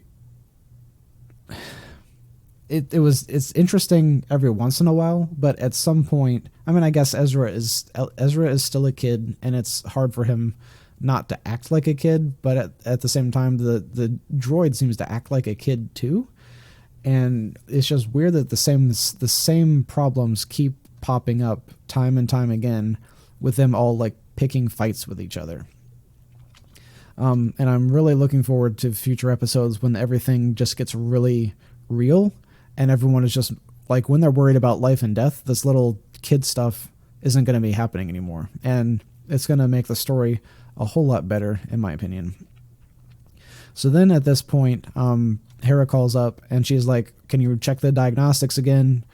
Did you miss something? And then he's like, oh yeah, we never actually looked at the diagnostic. It says that your ship is broken. So then Kanan is meditating. They're talking outside the door. And so he could hear everything they're saying, and he's like, yeah, no, they're stranded. We got to go save them, blah, blah, blah. So these two are trying to figure out what they're going to do, because they see that a massive asteroid is going to move in front of the sun. So they're trying to figure out when that does, and all of the creatures come after them. How will they survive? So you have this asteroid is kind of like a ticking countdown, because every once in a while it'll cut back to the asteroid and more of the sun is covered up, right? So they found all these fuel cells, and they're trying to move them in front of the door so that they could shoot them and blow them up in order to like take out a whole bunch of these creatures at the same time. And the way that they organized this was kind of pretty smart. They organized it in waves so that they would be able to call out, hey, wave 1, and then they knew that they had to run to the second row, which would be wave 2, so then they could look back and blow up wave 1. And that was kind of just a way of getting them both on the same page so that they would both know when to go where. It was pretty cool the way that this whole thing was choreographed, because it, like, from a kind of like a military perspective, like the entire thing like actually did make a lot of sense the way that they organized it. Now, one thing that really bugged me about this was that like everything I just said was really positive about it, and then they do stuff like this where there's a shot of them hiding behind the canisters. The only reason you see this shot and it seems familiar and it seems right to you is because normally when they're hiding, it's because someone has a gun and they're shooting at them. That's why they're hiding behind stuff. In this situation, there is no reason for them to be hiding like that unless they're just hoping that the creatures won't be able to find them. But that's obviously not the case, because they keep popping out from behind cover and shooting. So maybe you could say that this is just like a natural reaction for them to want to take cover, but in this situation with these creatures who they don't have a distance attack, it's all close range. So there is no reason for them to take cover in this situation. They could just be running around out in the open, and it would make just as much sense. Same thing with them like coming to hide behind cover here. Like, does it really help? Does taking cover behind a explosive fuel cell actually make sense? I'm not sure. So anyway, they're just going like wave by wave, blowing these things up, hoping that they could stall until the rest of their crew gets there. And just like we saw with Seb and Ezra, this whole thing is just really a bonding episode between these two, because Rainbow was like really, she didn't trust Hera anymore from the way things were going, so they kind of needed this bonding episode to get their relationship kind of like back on a good page. Really cool stuff with all of the lighting and the explosive effects. And it's interesting how it kind of looks like it's multicolored, those explosions a little bit. And then we see that the creatures kind of back up from the fire. So they don't look like they're squinting in pain from the light of the fire. Like I'm still trying to figure out, and I would expect that our main characters are trying to do this too, is to figure out what is the weakness of this enemy, because we've identified its light, but what kind of light is it? So at this point they could rule out that it's not, it's not the light of the fire that's doing it. Is it the heat of the fire? Because that's kind of what it looks like at this point. And we kind of see the same thing later on, where the main ship. That's just in a second here. So the main ship comes in with its lights, and all of the creatures start to turn around and run from the light because that's what they're accustomed to doing. And you can see them all like backing up in fear. But then one of them puts his hand out in it and isn't hurt, is the implication.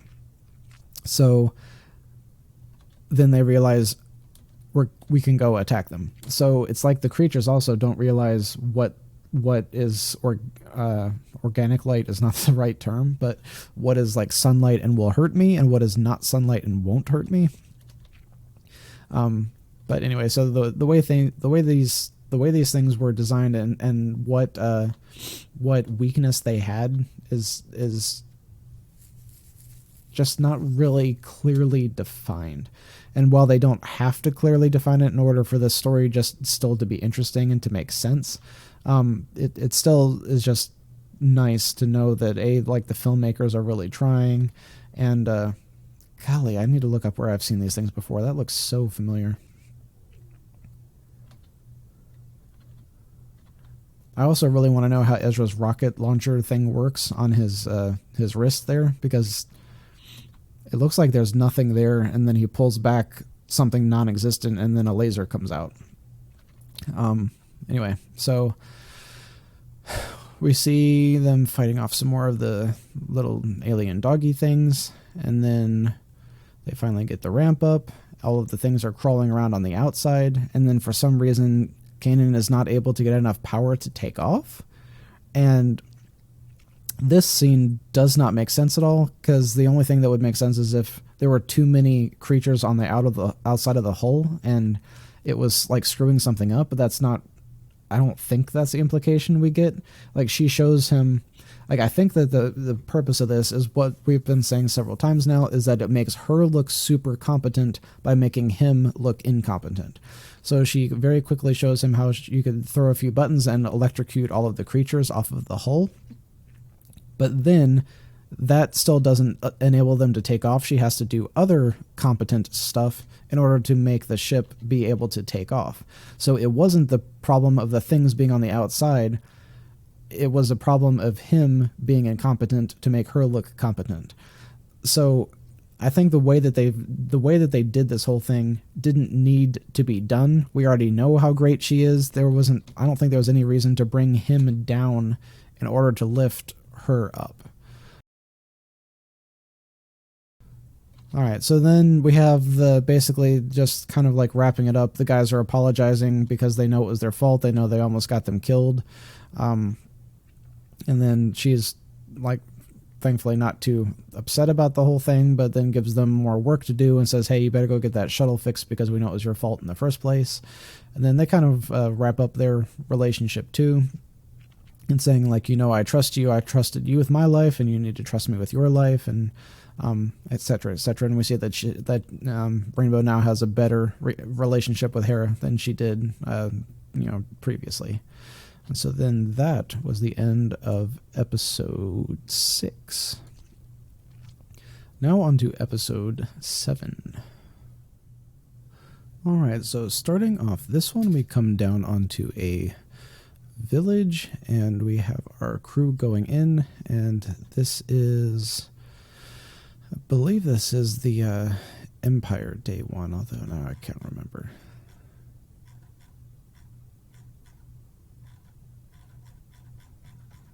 Just fast forwarding a whole ton.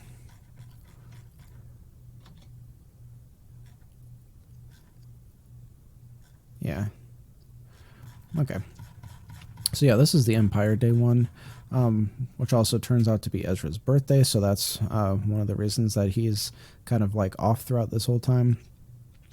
But so it opens up on them trying to have this training session, and so the whole kind of lesson behind this one was him trying to like open up, express his feelings, and to allow himself to like emotionally connect with other people. So his first test was to be able to establish an emotional connection with the Force, with this cat raccoon thing. So he's trying, he can't do anything, and then Kanan does it, and immediately the little thing is like meowing, and it's a happy little cuddly creature. Which again is something that I had mentioned before, but something that they're doing a fantastic job with in regards to his training is they are constantly showing his failures, and this is something that needs to happen whenever you have a character who is strong but who is poorly trained. We need to consistently see failure in order for the growth to be realistic. So as far as that goes, they're doing a very good job consistently with Ezra, and even with Kanan, who's more experienced, like it's also not immediate. When we see him do stuff and immediately show Ezra how to do stuff, he doesn't do it immediately. He doesn't do it perfectly. He doesn't do it like all powerfully, which is another good thing.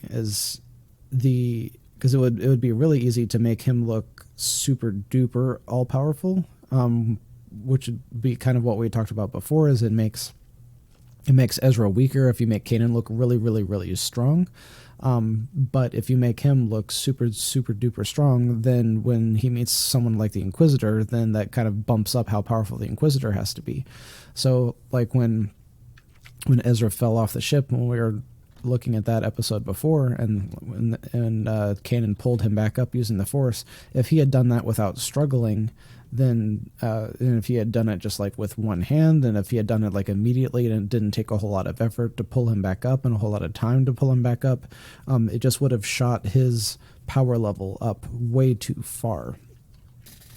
So anyway, so moving on, they go into a bar. Ezra starts to wind up his little wrist laser thing to attack these troops, and then Kanan's like, no, we got to be calm. So they're going around. We figure out that they're looking for a little Greedo dude, which I should remember their name, but obviously I'm terrible with names right now.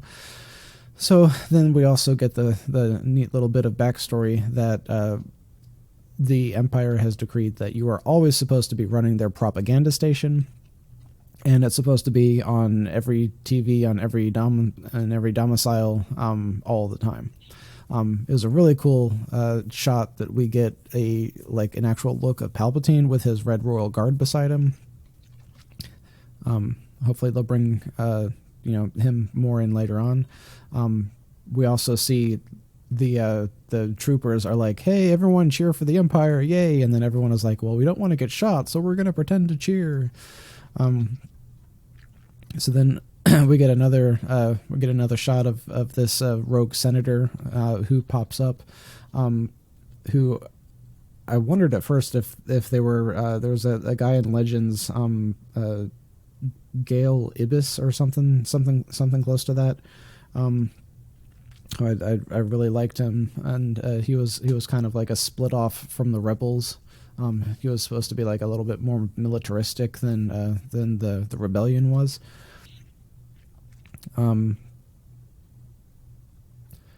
Then we had another little joke here where this dude had initially said you have to keep the TV on, it's the law, and now he's telling him turn off the TV, and then Slug Dude is like, I can't turn it off, it's the law. So another little interjected point of humor, but interjected in a way to where it makes sense. And I like how consistently I'm able to say that they are they are consistently they're consistently writing these episodes in fashions that make sense. We know that they have a consistent theme that they're trying to stick to as far as the comedy goes. I also really like that we're able to see the mechanism that allows this guy to talk. We see his like gills moving on the side of his face, and we see the mechanism that projects the sound there. So through all of this, Ezra knows who the dude is that the Empire is looking for. We see him go back up to his home because he just like needs some time to himself, and so he's some really beautiful scenery out here. So then he goes, he's looking through all of his stuff. He's like hearing the past voices of his parents and whatnot. And at first you think it's all in his head, and then he actually starts like looking around like he's like physically hearing them. So I'm like, and at the end of season 1, I still don't know what the answer is. Like, I don't know if he's literally hearing his parents' voices, and they're supposed to be, like, his parents are supposed to be force sensitive, and so they're not full force ghosts, but maybe he's still able to hear them through the force. I'm not really sure where they're going with this. And that thing that he's holding turns out to be a like access card to get into his old house.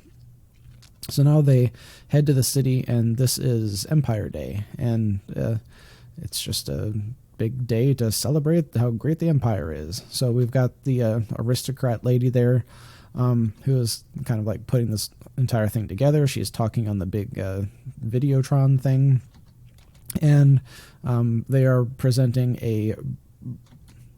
Okay, we'll get to the ship in a sec, but we see Mutton Chops is there. He's still looking for this alien, and all of our guys there, and they're trying to sabotage everything. So the entire point of this presentation is to show off this brand new model of TIE Fighter that they have made, which actually, now that I'm looking at it, this looks like exactly like the Inquisitor's TIE Fighter, and I wonder if this model is one of the ones that he got, and they just blow up the prototype. They don't blow up the...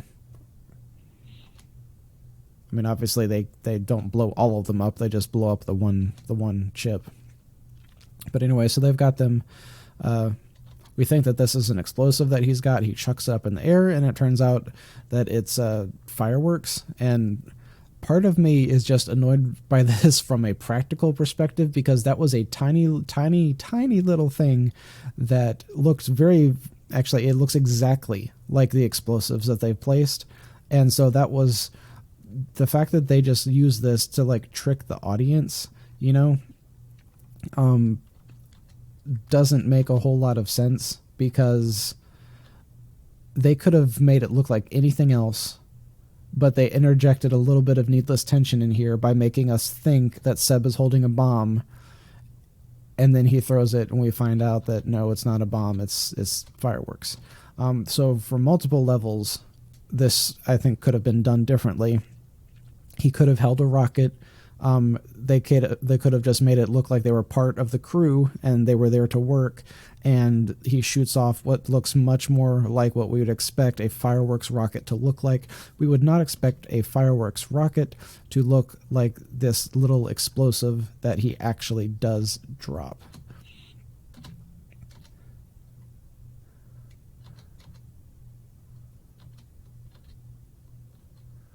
And then also just with the size of it, it just becomes a lot less believable that all of those fireworks were caused. Granted, it's future tech, blah, blah, blah, but still. And like, look, it's exactly the same stupid thing that he places on same explosive that he places on the bottom of this thing. Like, it just doesn't make sense that they would have the exact same. That's just like a failure from, you know, the filmmaking standpoint. They just used the same model, so they didn't have to do another little model for another little doohickey. They just used the same one. And this was another bit of comedy that also made sense within the scene. Him pretending I got the impression he was supposed to be drunk, either that or he's like lost half his marbles or something, but he's pretending he super loves the Empire, and Ezra goes in and pretends to be the kid. But the whole thing just fit really well with the scene that you would assume there's probably a lot of drinking going on Empire Day. So if having the dad running around drunk like kind of makes a lot of sense. Then you have the ship blow up, and I guess that was supposed to be the same kind of thing because it unleashes like the same type of fireworks effect. You can see here, this is the same type of fireworks we see up there. So I guess the idea is that these are fireworks and explosions. I'm not sure if they were just fireworks, even if he had stuck them on the like gas tank, like why would fireworks have like penetrated the metal and made it explode like that? I just don't know how much sense that actually makes. The fire effects look really, really nice, actually. That was kind of surprising. So now everyone's trying to run away. Mutton Chops is there. Seb's about to take him down, and then Kanan is like, "No, here's like the big bad over here. You really need to take him down instead." And just a beautiful shot. Like I said, every time that he ends up coming on screen, he's introduced in just such an epic way. Like striding out like he doesn't give a flip in front of the burning thing behind him. Just a really cool shot. And then so Seb takes a shot, and this thing was kind of confusing. Like no one knows who did it. So Seb shooting makes them chase them.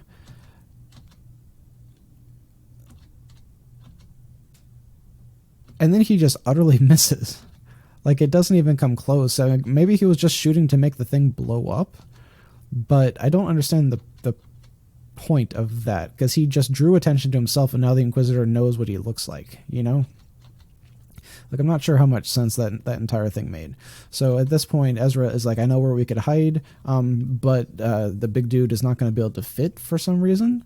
So now Ezra is taking them, and Seb is going, like, up and over. Oh, I guess they went inside the air vent right here.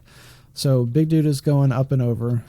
Beautiful particle effects on the fire right here.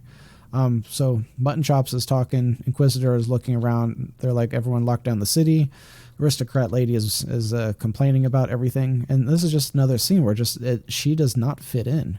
She is totally the, high-paid executive that is like, something went wrong and it's annoying to me, and then these other guys are the military guys, and they're like, this is a military operation, you needed to chill down and get out of here because you're not part of this. That's what I keep taking away from every interaction between these guys. So anyway, we get to Ezra's old house, which apparently has been tagged as like inhospitable and derelict by the Empire. And then he's got this like little secret place where his parents used to broadcast their secret messages, and that's where they find the little Greedo that he used to know that was his friend, and this is the same one that the Empire has been out looking everywhere for. And Homeboy's got some weird kind of electronics that are like stapled to his brain, and so they're doing all this talk about how he's like an engineer, and they make him the Empire made him more efficient by hooking his brain up like this. And then they eventually figure out that that's why he's so valuable to them, is because he has like this entire knowledge, this entire database inside his head. In the midst of this, Ezra goes downstairs. He's kind of looking back over all his family's stuff, and he finds this. I think I had one of those little coins. But he finds one of these like little data coins that was in the transmission stuff, and then he starts hearing the voices again. So again, we're not sure if he's hearing memories or if he is hearing literal force ghosts of his parents talking. It doesn't seem to be super clear. So Rainbow comes down, she's talking with him, she sees the thing that he left, and then at this point I'm pretty sure is when she goes on and grabs it for later. I wonder if you actually see it.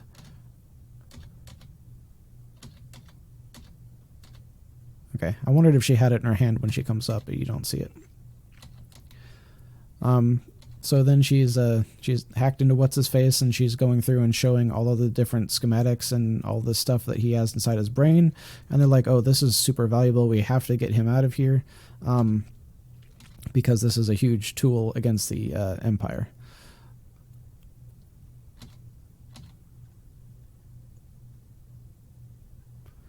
All right, so then at this point, they are knocking out some stormtroopers. They are stealing a transport, and at this point, another really good example of how these Imperials like seem to be on top of the ball, because they immediately get a call, hey, a transport's been stolen, and he's like, okay, we know a transport's been stolen, we're going to lock down the bridge. So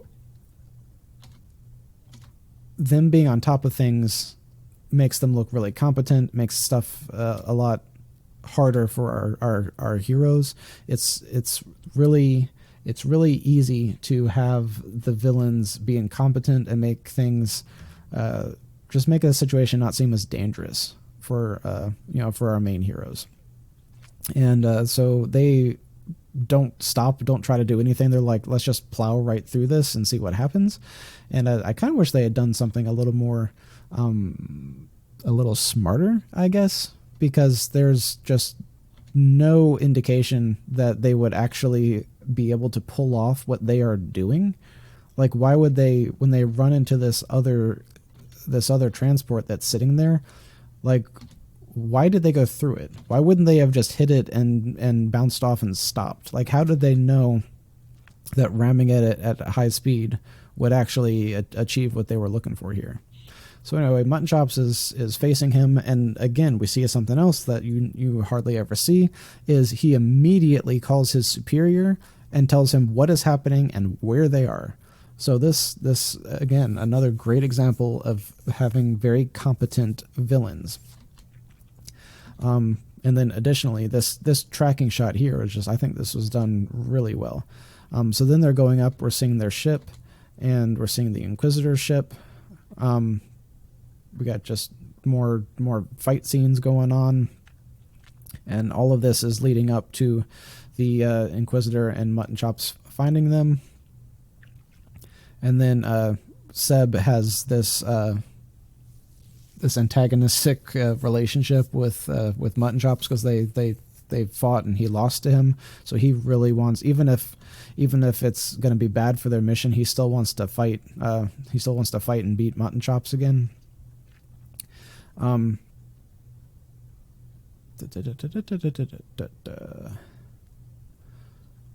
anything else of import happen here? I don't think so. We have another example, I had mentioned this before, of all the times that Kanan has done a force jump, and then landed like in the ship. That's another consistent thing, consistent like power, quote unquote, that we've seen. Here is something that is interesting / annoying. Like, they put on a special helmet for the Inquisitor for him to fly. We've never actually seen where these helmets do anything. Like, we heard Anakin talk about his having like blast shields or something, but what does this helmet actually do? Because I swear that they only added this helmet to have the big reveal of him taking off the helmet later at the end of this fight and being angry. Because, like, yeah, it looks cool, but what does it actually add to the scene? What does it add to the character? Because it doesn't give them, like, oxygen or something if they get knocked out of their ship, at least not that we've ever seen. So moving forward, we have there's a subplot here of Ezra being really mad about this entire situation that he's had to grow up in, and finding out that this guy was supposed to help take care of him when his parents disappeared, but then this guy was too scared and ran away. And Ezra trying to come to grips with it, trying to forgive him. And then the entire reason this dude got the implants put in was because he was trying to atone for what he had done. And Ezra just is unable to accept it at this point. So then that brings it to episode 8.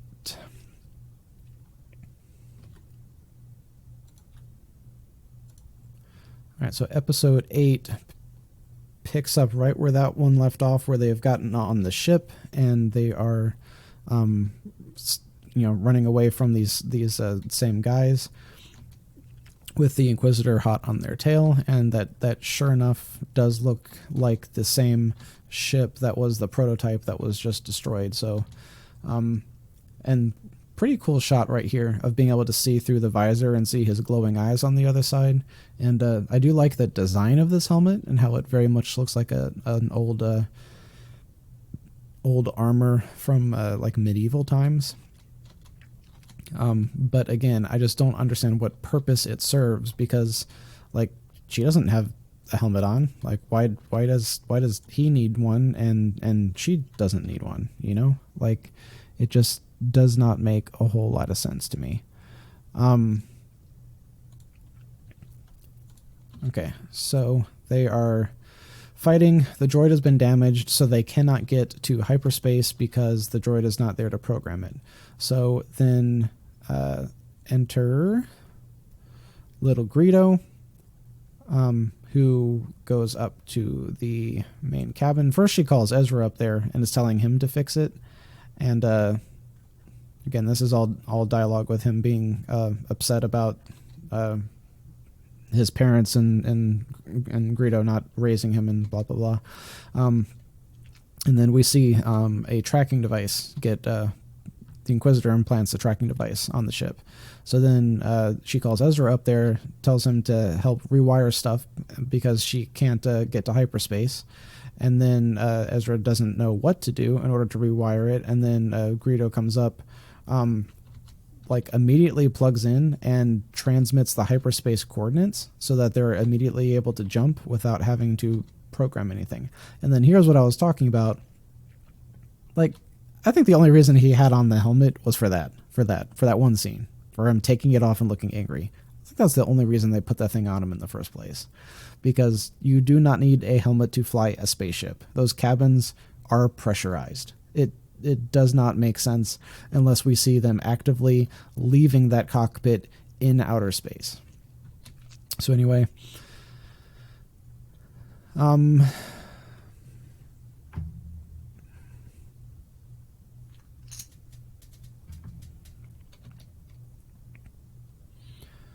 we see the Inquisitor go up on the bridge. He's talking with his guys, trying to figure out where to go. So he takes that one ship, and since he has the tracker on, he knows where to go. And at some point, one of them happens to say, it's kind of funny, when Ezra doesn't want to have this conversation, he doesn't want to open himself up emotionally, he puts on like this, you know, his painted helmet, and that's his way of hiding from the world, which is a very kid thing to do, and actually makes a whole lot of sense, you know, for the character and for the scene. But someone mentions like there is no way for them to track through hyperspace, and then Greedo pops up his computer implant and shows them that, oh yeah, there's this device that they could use to track through hyperspace. So then the robot that was knocked out, they get activated going again, and the robot goes and scans the hull and finds out that, oh yeah, there is this tracking device on, and there's no way to get it off because they're traveling through hyperspace, and you can't go outside the ship during that time. So they keep talking. They figure out that, oh yeah, the tracker is actually attached to the back escape craft, so they could just take that, drop out of hyperspace, and use that to lure the bad guys.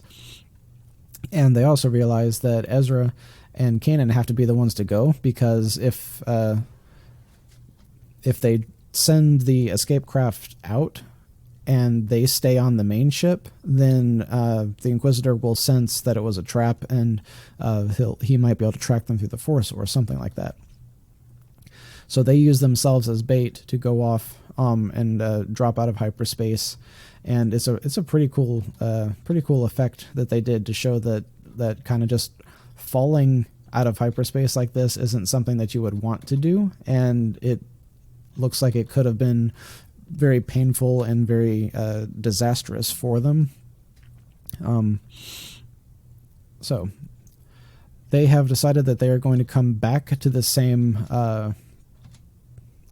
spot where all of those critters attacked them before, and they're going to use that as a trap.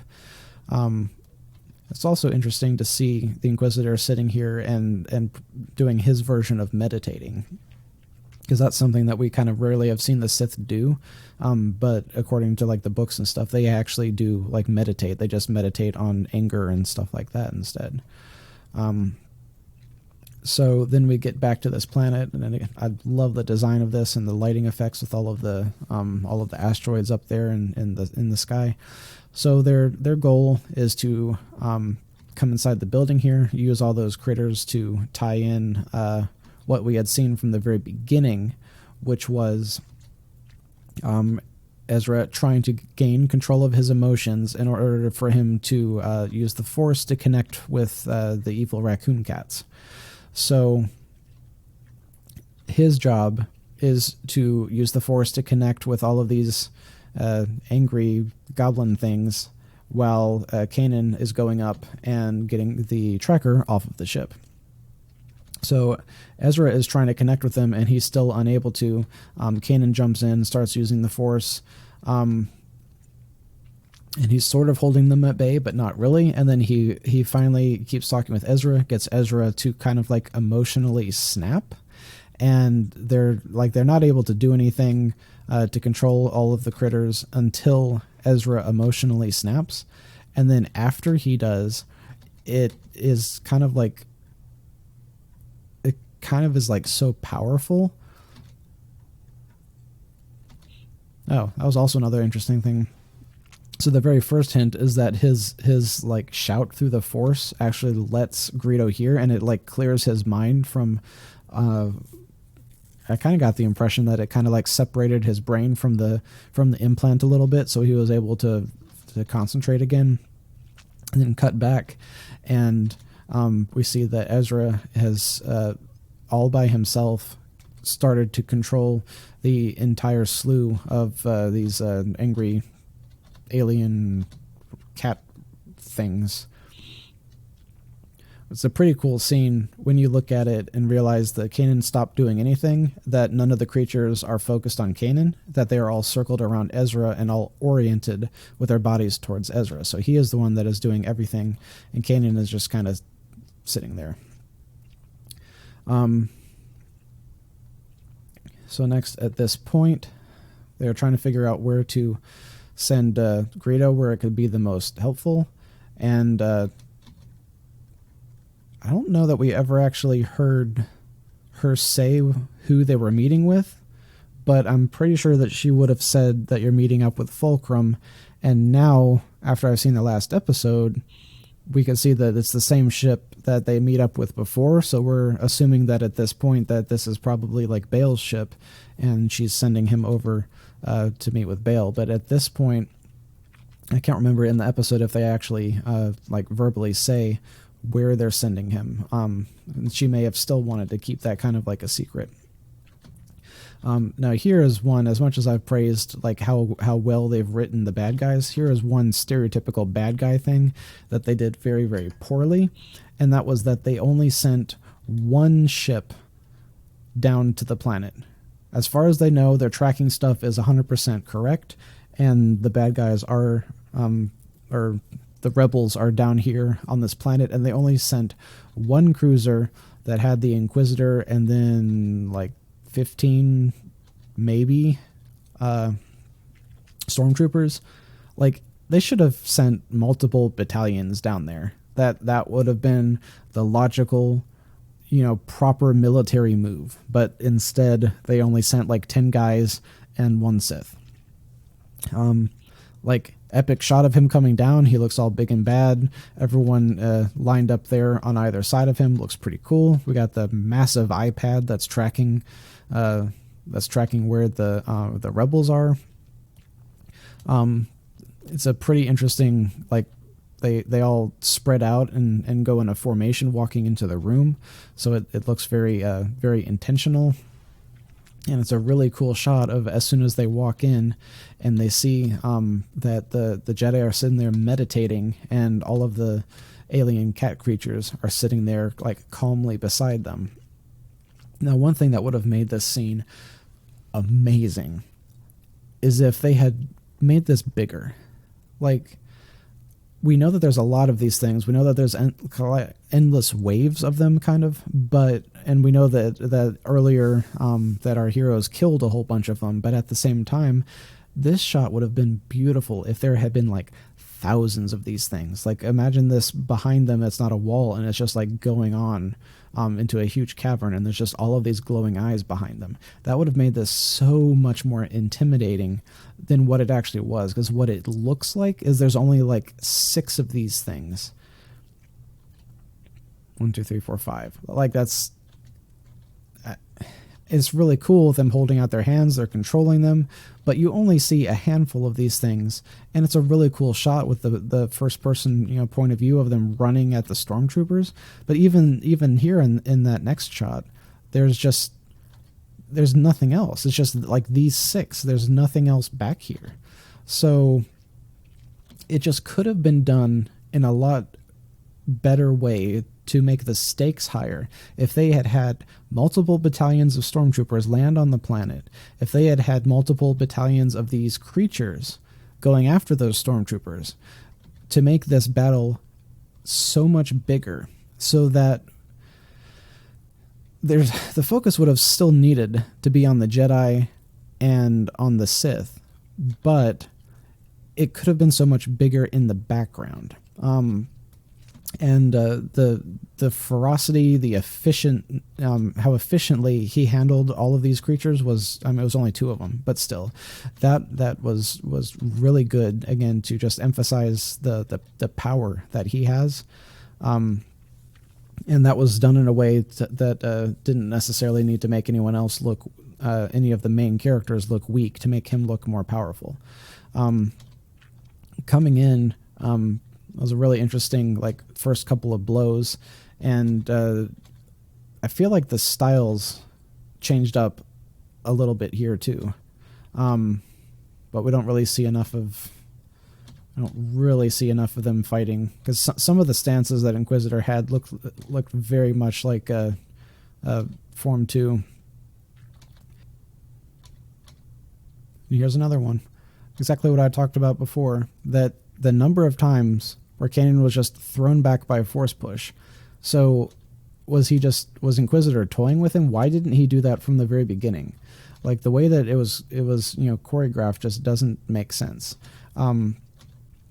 And that scene, and then the look on Ezra's face was just priceless. And the grin that Inquisitor gives right here, with his face getting lit up by the blue saber, it is just hilarious. And then the grin that Ezra gives also, this was really well done, really nice to show the comparison and their skill levels. But it just comes back to the same problem of why doesn't he do that at the beginning of every fight? They really need to introduce in these films an explanation of why you can't just immediately rip someone's lightsaber out of their hands. Really cool. It's really hard to see, but you can see the sparks kind of coming up, to know that he's actually dragging both lightsabers across the ground and creating I wish it were a wider angle so you could see the trails that he was molten trails that he's creating in the ground right now. So that's a really cool shot. And then getting to see the lighting on his face. You got the red on one side and the blue on the other side, which has been a thing in Star Wars. Those used to be colors that filmmakers used to think were never supposed to be combined in the same lighting setup. And then Lucas kind of threw that whole thing on its head. So then Inquisitor is trying to kind of force Ezra into making a dark side decision, and Ezra just goes right for it and lets his anger get control of him, and he intentionally or not summons the big daddy mother alien cat creature, who crawls up out of the chasm behind him, and then he summons that creature to go off and attack.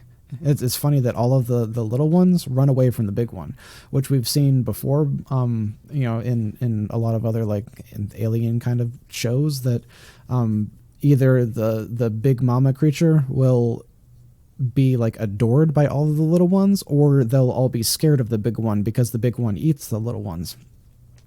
But that's just a very tiny tidbit of world building that just makes everything look a whole lot cooler. And then it's also really interesting how, like from a filmmaking perspective, of how they had Inquisitor handle this situation, because he like doesn't back off from it, but he handles it very, very practically. Like he realizes at one point that I could just kind of flail around my lightsaber and it's going to scare the creature, blah, blah, blah. And then, like I had said before, with Ezra passing out from the strain of this, it's a really good, it's another really good indicator of showing how he's not all powerful. He doesn't know what he's doing. He can't really control it, and it's a strain on his body. So we had the really cool, it's really neat in the background to see all of the flashing lightsaber blades and stuff. So after Ezra kind of loses his connection, the creature doesn't have the same motivation to keep fighting. After it gets kind of wounded a little bit, it kind of just gets scared into just running away. And then Inquisitor tries to throw his, and that throw maybe we should have a problem with, because the way that one is thrown, it needs to be thrown in an overhead style in order to avoid cutting himself. And this one was thrown kind of like a frisbee. And so it's, you could just imagine when he throws that as soon as it leaves his hand, it actually cuts off his head. So I think that one would have needed to have been done differently in order for the choreography to actually like really work. So then we have them escaping and then doing a really smart thing tactically of blowing up the enemy ship so that they're kind of stranded there on that planet until they're able to get some Imperial ship to come and pick them up.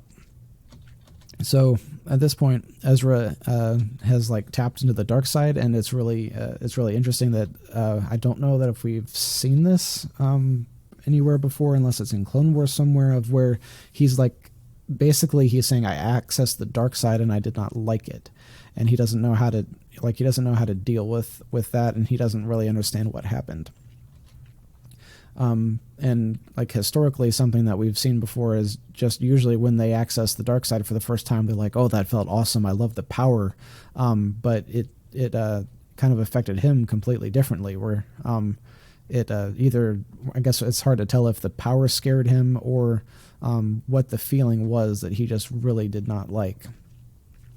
And then Rainbow shows up, and she took that coin data thing and found a picture on there of him with his parents and kind of like restored it and gave it to him. And then that's how this episode wraps up, with her telling him happy birthday, wrapping the whole thing back up to Empire Day and where the whole episode started.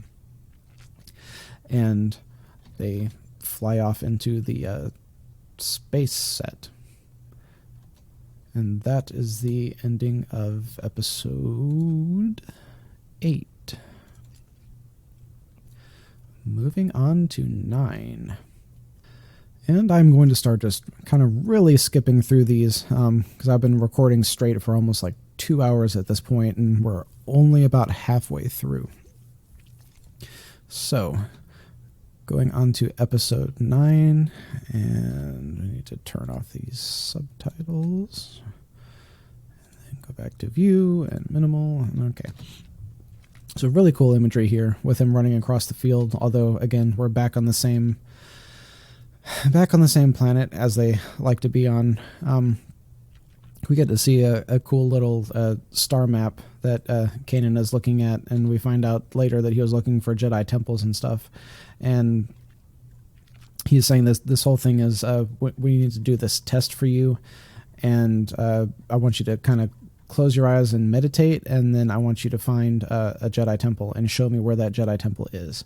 So he realizes that, oh wait, there's a temple here on the same planet. It's not too far away, and I could show you how to get there. So then they come and they find really picturesque shot coming, and I can't tell if this is ice or what it is behind them. But it's a pretty cool looking scene that they did here, with all the fog and everything. And then the lights up there, beautiful shot. So then Kanan is sitting there meditating, and Ezra is trying to figure out how to get his way into the temple. He can't figure out how, and Kanan is like, you need to sit there and meditate. And he eventually realizes that the whole thing is about us. It's about Master and Apprentice, and they need to, together access the Force, and then that is what allows them access to the building. And there's some kind of cool stuff looking at the ground here, which I didn't notice before, but you could actually see it looks like stuff is carved into the ground, and there's actually like old paths or something. And so you could kind of get the impression that this used to be a whole lot more way back when this was first built. And it's hard to tell if these cracks in the ground were part of the original construction, or if they were walkways, or what it might have been. So they come into the temple. We see, at first I thought that these were stone, but that's not. That's supposed to be literal skulls, literal skeletons, which doesn't at all make sense. But apparently, for this scene, since you need two people to open the door, you need two people to close the door. So if the Padawan doesn't pass the test, then the Master gets stuck in there and the Master dies. But that doesn't look incredibly realistic, and I don't know if they did that on purpose because it's a kid's show, but those don't look like actual skeletal remains, especially as the cloaks would have been eaten away after all of this time. So Kanan goes in. He's doing going through all of his force visions and stuff while Ezra's in here while Kanan is sitting out there. He sees all of these fake force visions, very Luke in the tree type stuff. And in the midst of seeing all of these different visions, Kanan is sitting out in that very front room, and he's having his own little talk with Yoda during all of this. And the whole point of this seems to be that Ezra was learning to not be afraid, to let go of his emotions, to just trust the Force, blah, blah, blah. Then he gets to talk with Yoda as well and gets led into the temple. And this episode was not just about him, but it was also Kanan getting a little bit of advice from Yoda and finding out that he's not alone anymore, which that's a big thing for him, is that he doesn't have any masters involved that can kind of show him the way. And he feels inadequate a whole lot of the time. So Kanan goes through all of his trials. Ezra goes through all of his trials, ends up getting a crystal for which he could build his own lightsaber. And this is a really big issue that I have with this entire plot, is that historically, from what I understand, the cave where they got the kyber crystals was literally a cave where crystals grew. The fact that this whole thing turned mystical, where they go in and they get given a crystal by the mystical forces, and that's what lets them build their lightsaber, that's not how it should be. The lightsaber is a physical, practical thing powered by a physical, practical thing that you get from a physical, practical place. It's just a piece of technology. Anyone could build a lightsaber. Anyone could swing one around. That's not what this was all supposed to be about. If this was how lightsabers were made, they never could have been made in the first place, because you would need a temple like this in order for it to happen in the first place. So it's like a chicken and the egg situation. If a lightsaber kyber crystal can't be created until old Force ghosts of Jedi give you a kyber crystal, then where did the first ones ever come from in the first place? So I don't know. This whole episode was really cool with because anything Jedi related I just really love, but at the same time, and the design of his saber is also just really unique, and the fact that it's a gun as well is also really unique. But the way that they introduced the concept of the the way they introduced the concept of the kyber crystals just didn't really sit well with me. I don't think that it is going to hold up over time. So then coming up on the next scene, and this gets into the Lando Sabacc one. So during this whole Sabacc game that they're playing, he's got Seb has a really, really strong hand, so he bets the droid, and Kanan is like, yeah, there's no way you're ever going to lose to this, and then Lando ends up with an idiot's array, so he wins the entire thing. And then obviously there's actually a hint in here that Seb says that Lando cheated, which we know that Lando cheats all the time in Sabacc, so that's kind of a given. So they get back to the ship, they're introducing Lando, and then they're talking about how he owns the droid, blah, blah, blah. And Lando's like, come do this mission with me, and we'll be square. So this entire mission ends up being that he actually doesn't have anything to trade until he meets Hera, and Hera is what he trades to the big bad guy, for the little slug creature. So the other kind of notable thing here is that Lando is flirting with Rainbow Hair and talking about art with her in a way that Ezra cannot. And that's what I was talking about earlier with how she actually has like influences as far as her art goes. So it's not her just doing random doodles. She's actually like, emulating like Van Gogh and like actual artists, that kind of thing. So at this point, walking in, and Lando says something about the escape pods, which is supposed to be a direct hint for Hera for later. So then we get up to the ghoulie bad guy, and that's where we find out that she was actually the trade that Lando was making. Which kind of makes me wonder how this entire thing was going to go down in the first place, because if Lando had not met her, he already had this trade set up, so how was it going to work if he didn't have her to trade? So Lando gets his box, and it's got his little slug sniffer thing in it, puffer slug or something, I don't remember what they call it. So they did as good a job as they could to make him look disgusting, to make it look vile that she was now the personal servant, if we want to put it delicately for him. And they tried to make him look as disgusting as possible. And she tries to get everyone else out of the room so that she could knock him unconscious. Then she walks around and knocks everyone else unconscious. And then she gets the escape pod and gets back on the ship. They dock with it. They leave. She just straight up punches Lando, which is awesome. And then they go, and the two guys who are, like I've said, the same, they're like the kids. They go and look in the box, which they were told not to look in the box. And then they scare the creature that Lando said specifically, make sure you do not scare it. And then we see it's a puffer fish thing that blows up when it's scared. So then we figure out that this entire thing was just to get Lando down to the surface, because he wants to set up a mining colony, but he can't get past the blockade, and because mining is being restricted on this planet. So that's what this entire thing is about. And again, these space battles with these ships looks beautiful. Everything in space looks beautiful. So they also, which we've kind of seen before, we have seen that Kanan is not a good pilot compared to Hera, but with the puffer thing out in the hallway, Hera can't get to the cockpit, so he has to fly. So there's also a little bit of kind of like character development here. And then we're kind of back in the clouds again, which has been a pretty consistent thing. Maybe the creators also are just like fascinated with how cool the lighting and effects look when they were flying through clouds and stuff, like I am. So then they land. Ugly Dude shows up. They have another battle with him.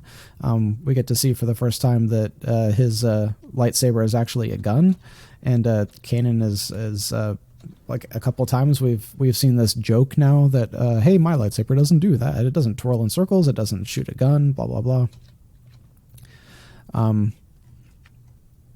So in the midst of all of this, fake R2 actually goes and steals one of Lando's fuel cells and gets it up on their ship, and then they pay without, or they leave without Lando paying them. I don't think there was anything else that we necessarily learned specifically from this. Lando is going to use he's going to start up his mining colony here, which we've seen from a lot of the EU stuff, as he does a whole lot of mining endeavors is where he makes a whole lot of his money from.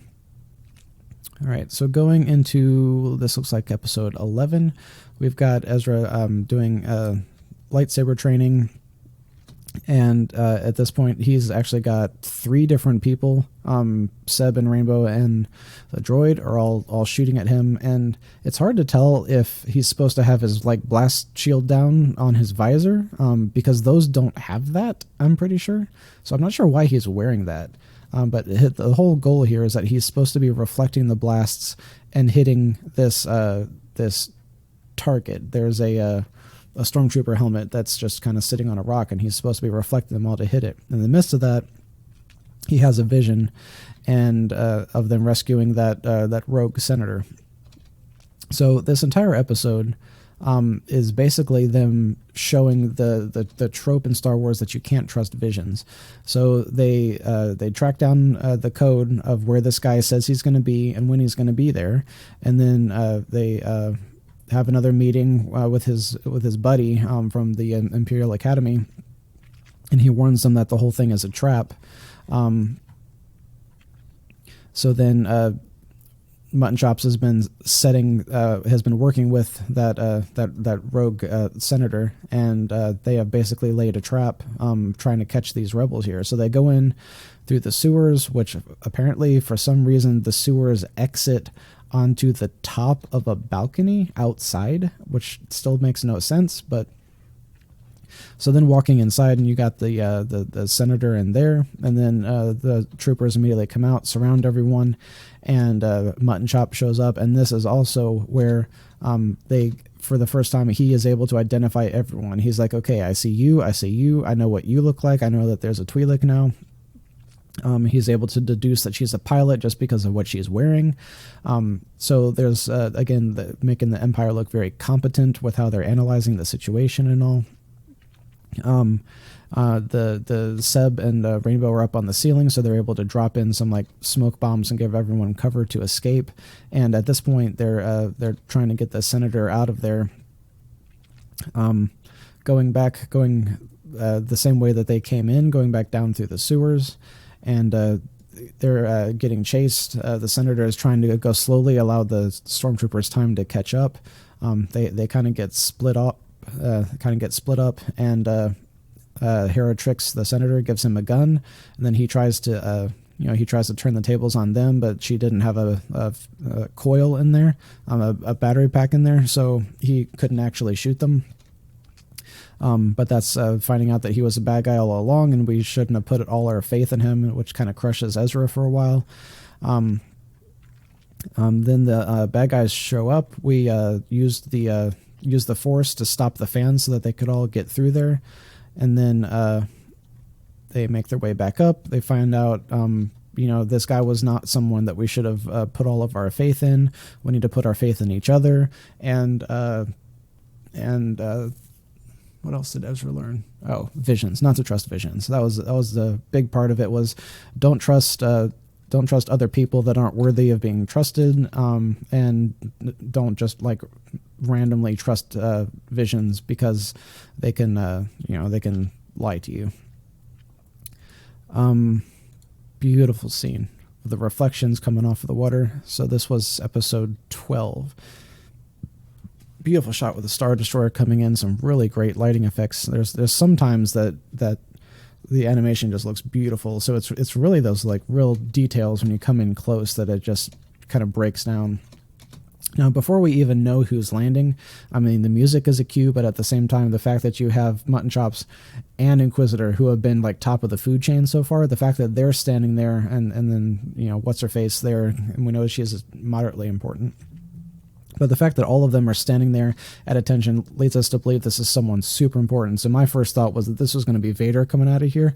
It makes a lot more sense for it to be Tarkin. I even thought that it could potentially have been the Emperor. But I really, really liked his introduction here. I like the fact that they chose for it to be him instead of any of those others that I mentioned.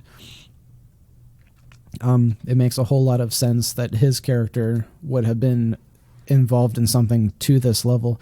I actually see more detail on him than on the others. You could see like the age spots that he has going on up here.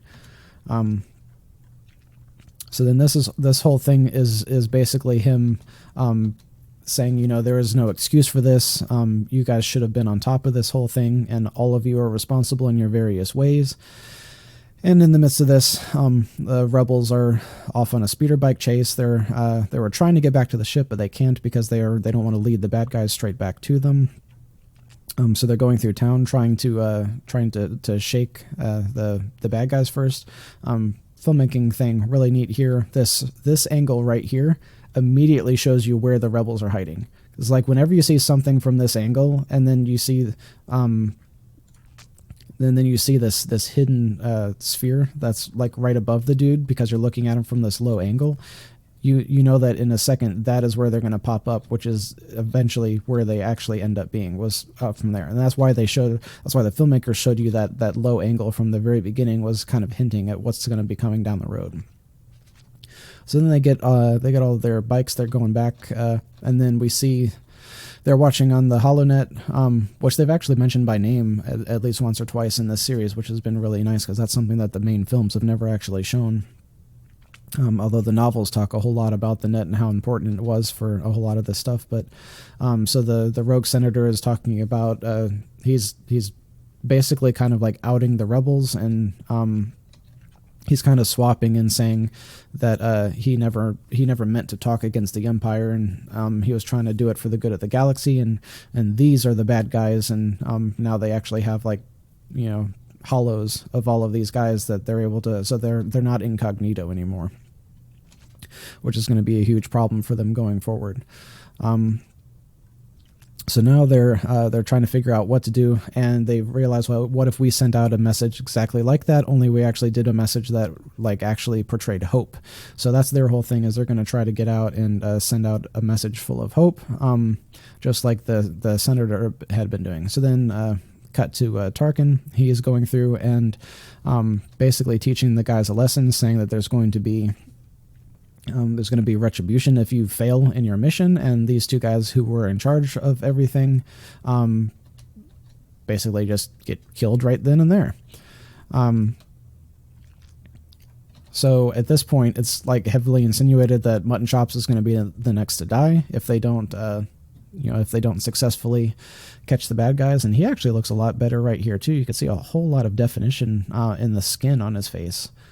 So I don't know if they've just been, like, slowly improving the graphics season by season, not season by season, but towards the end of the first season, or if it's just this particular lighting, or if maybe even on these close-ups they've just started putting more effort in, or I'm not really sure.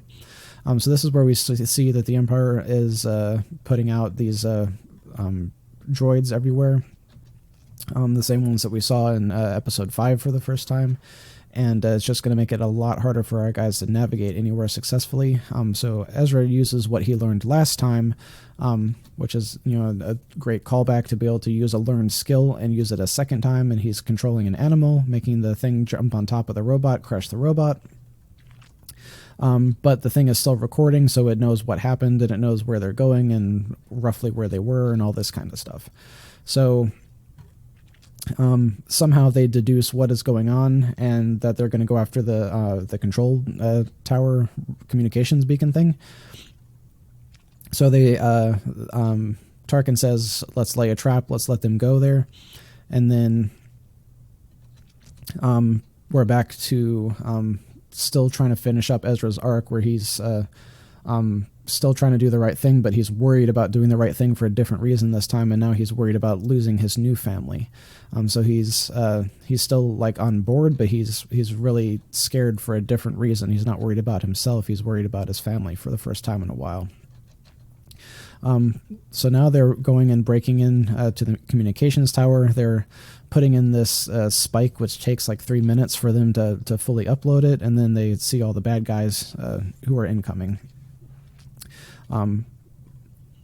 So Kanan sends, and this was the scene that I mentioned earlier where Seb was like, can I please keep the big gun, because he likes the big gun.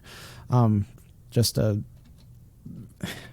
really childish character, but a big grown-up child, you know? So Kanan sends everyone inside and stands outside to hold the door by himself, which makes a whole lot of sense just from a, you know, kind of like hero trope kind of perspective, but I'm not sure why they decided to go with this, because they didn't have, the Empire didn't have that much aerial support, so he could have just gone inside, locked the door, and maybe even thrown some bombs to block the tunnel or something inside the building leading up to the elevator. Or if they just you know, dismantled the elevator, then it would have been hard for anyone but the Inquisitor to get up there to the very top.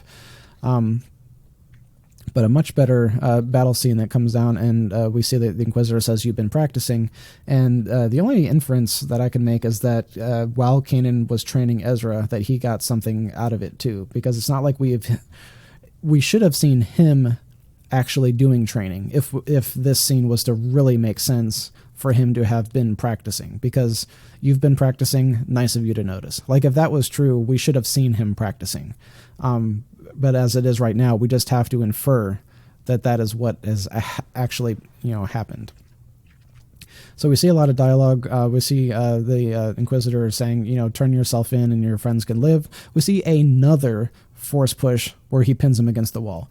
Like, this has happened so consistently at this point. It is like, it is either Kanan's biggest weakness or it's the Inquisitor's biggest strength. I don't know what it is, but it is like a major Avada Kedavra style problem in the fight scenes of this show. Like, the fact that they do not lead with this technique when it is this powerful is extremely problematic. So then they get to the point where there is no other option but for them to abandon Kanan and escape with their own lives, and he is now being held hostage by the Inquisitor, and he is being taken by Tarkin. They try to, they actually do get the message out, but then in order to stop them, Tarkin makes the decision to just straight up blow up the tower, because they can't get control of it otherwise. Which is, again, circling back, that's a really competent, really good decision to make the villains look, you know, really on top of things. Like, they're not wasting time trying to figure out how to fix the problem. He's just like, blow it up. You know, we're going to cut off the signal. Let's do it immediately. Don't waste time. Blow it up. So then, obviously, all of our heroes are sad. They're like, oh, is this all worth it? We lost Kanan. We don't know if, you know, we have no idea if we're going to be able to get him back or not. We can hope that it was worth it, but we don't really know. Going into episode 13. Okay, so this whole episode was where it starts off and they are trying to jack the robot into one of these walkers so that they can have him access the Imperial network, so they could try to figure out where the prisoners are being held, so they could figure out where Kanan is being held. So in the midst of this, they figure out that, oh wait, we took down their entire like communications network, so they're not connected. So they weren't able to actually get any information out of that. So we had this whole cool, you know, kind of action sequence with some, you know, pretty neat things happening. But at the end of it, they didn't get anything out of the whole situation. So Hera is talking with Fulcrum, trying to figure out what to do. And I really want to watch this again with the context of knowing that this is Ahsoka, because I kind of wonder what that might actually change. Although the entire time I was positive, absolutely positive this was Leia. Like, I had no doubt in my mind. I would have bet a lot of money that was Leia. And I kind of wonder if you could actually, if you compared the tendrils that Ahsoka has, if this figure actually makes sense or if there should be like bulges along the sides of her head. But regardless, so they are trying to figure out what to do to rescue Kanan, and then Hera comes in and says, we can't do this, we have to let him go, the mission is more important, we need to go into hiding. And then the rest of them decide, we don't want to do that, we're going to rescue him. So they come up with this plan to trick her. They use the robot to set off an alarm which hides their escape, while they take the little craft and leave. In the midst of that, Kanan has been tortured by one of these torture droids, and then that did not work, and Inquisitor comes in to kind of do his own thing, try to use the Force to pull out the information he needs, which does not work. So then he decides to use pain, and he just starts kind of like electrocuting the crap out of him. So then next they go and meet with Devil Dude, trying to get information from him, and he does not want to help them whatsoever until Ezra proves that he is a Jedi, which by context proves that Kanan is a Jedi. And then given that knowledge, Devil Dude decides that he is going to help them because he wants to have a Jedi indebted to him. So given all of that, really interesting little comedy bit with the bow. I don't know how much sense that makes in context either, but it was another little funny comedy bit that pretty much, for the most part, made sense within the context of the characters and everything. So we're kind of seeing that that's the one problem I'm kind of having, is like he's kind of being depicted as a little bit moral of a character with the whole bowing scene than he had previously, where it was like, you got me caught, so I'm stealing your guns and I'm going to leave you here to die, you know. So he gives them a little bit of information, which is that they blew up the tower. You helped cause them to blow up the tower, so now they can't communicate, so now they're using these droids to communicate. So if you capture one of these things, then you could figure out where Kanan's being held. So that's the intel that he gives them. And then they go and they find out that Hera was actually there the whole time, or she just got there. So now all of them are in trouble, and now she's also involved in the thing, and she's like, okay, we actually have a plan, let's see if it'll work. So now we cut back to Kanan, and he is actively being tortured on the ship, still just being electrocuted. And then at some point they they figure out that he's not going to break, so they're like, let's take him to Mustafar. And they never straight out say it, but the implication is we're going to let Vader deal with him. So then this little droid here is how they've been communicating since the Empire's whole satellite thing had been taken down. So they just load this thing up with data, physically walk it from one place to another, and then put it on a ship, send it up to orbit, and then that's how they communicate. So our guys swapped out fake R2 for that other droid and sent it up to the ship up in orbit there. So then they go up and follow, and as soon as he gets the intel that they need, they cause a distraction. He goes and blows himself out of an airlock, which is a beautiful shot. I love this shot with the light spilling out of the doorway, all of the bodies flying, and then he kicks in his engine and starts flying, and they bring the ship like right up around him. So they kind of decided they wanted to keep the second robot, and then fake R2 like gets sad and jealous and throws the other one out of the airlock. And so this was another like kind of stupid comedy. It's very childish, but it makes total sense for this character. You know, the character of the robot and what we've seen him do makes total sense.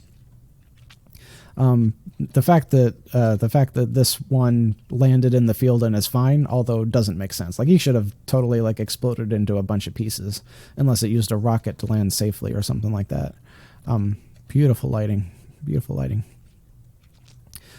So at this point, they don't really have a plan. They know what is happening. They know that he's being transferred to Mustafar, but it's kind of like it seems like really hopeless as to what they're going to actually do in order to be able to save him. So at this point, this is the very last episode, 14 of season 1. So it starts off with Rainbow Hair, who is apparently being identified as a tagger, like someone who goes up and spray paints stuff. And she's done this a bunch of times, apparently, so they know the artist is back. So they know that this is someone who has come in and like randomly spray painted their stuff. So they know it's her. They think that's why they're chasing her. And it's funny that they still have not immediately identified her because she's wearing the same thing. She should have changed her armor, is basically what I'm saying, because she has now been identified in like a most wanted poster. And so everyone would be looking for the Mandalorian girl with the pink helmet, you know? So they steal a ship in the midst of her distracting everybody. And then at some point they make the joke of, oh, all of these bombs are about to go off, because that's her thing. Whenever she's involved, she just blows everything up. Great explosions. That looked really good.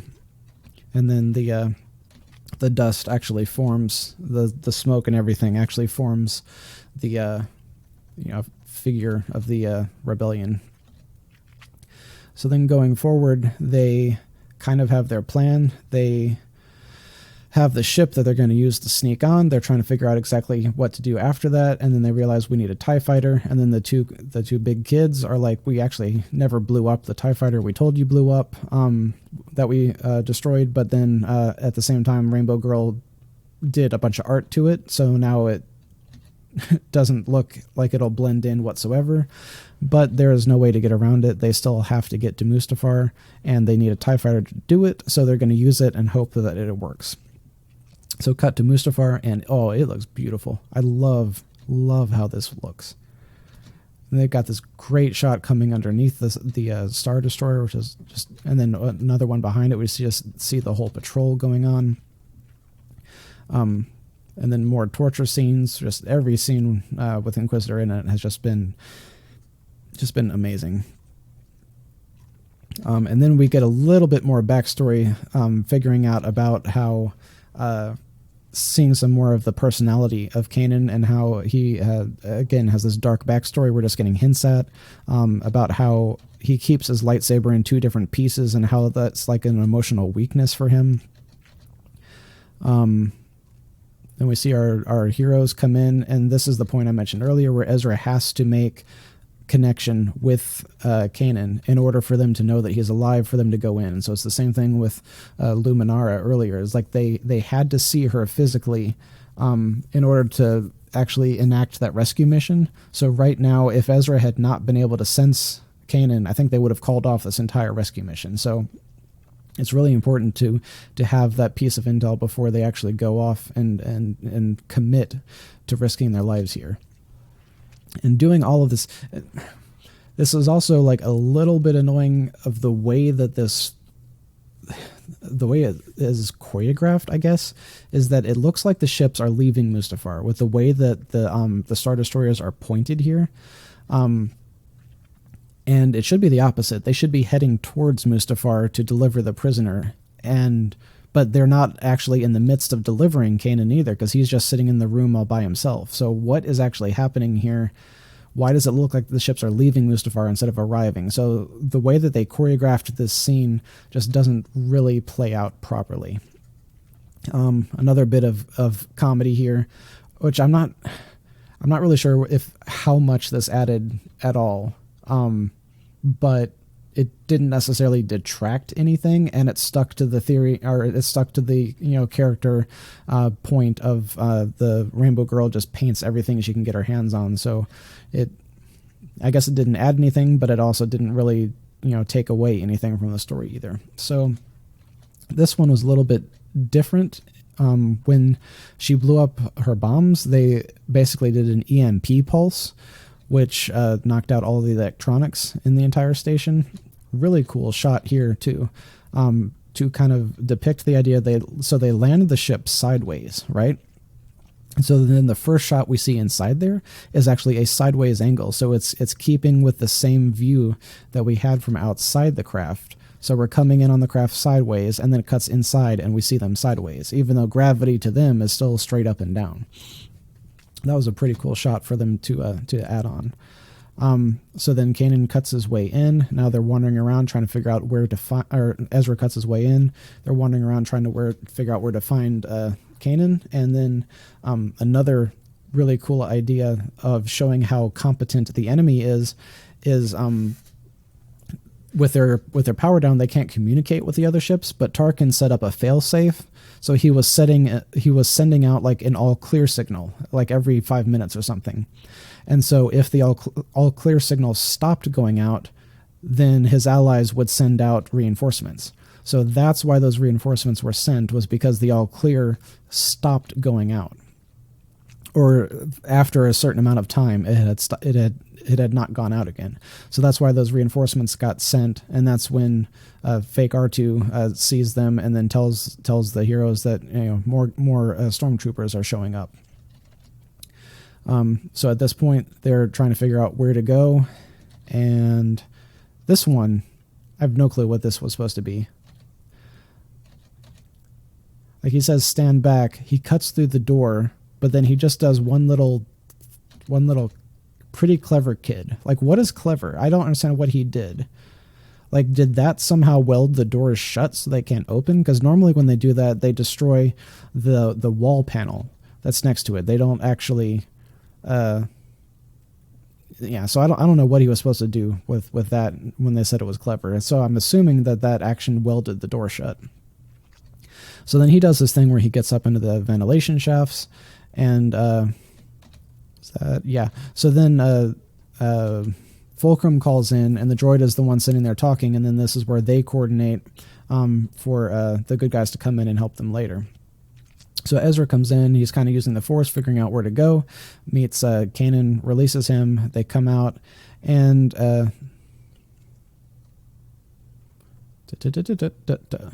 as they're walking, they, of course, come right upon the big bad guy, who is the only one who could really stand against them. So then we have this really, really epic battle that's on this bridge here. Very, very reminiscent of Episode 1 with Obi-Wan and Maul and Qui-Gon. And some really cool stuff with alternating between using the lightsaber in gun mode and blaster mode. And we kind of see, it would have been better to show Kanan being kind of a bit weaker, but because he's been probably without food, without water, maybe without sleep for we don't know how many days at this point. And he's been, not to mention being like having the, being electrocuted time and time again. So we don't know what all of that torture would have done to him, but he looks like he is in, absolute peak condition.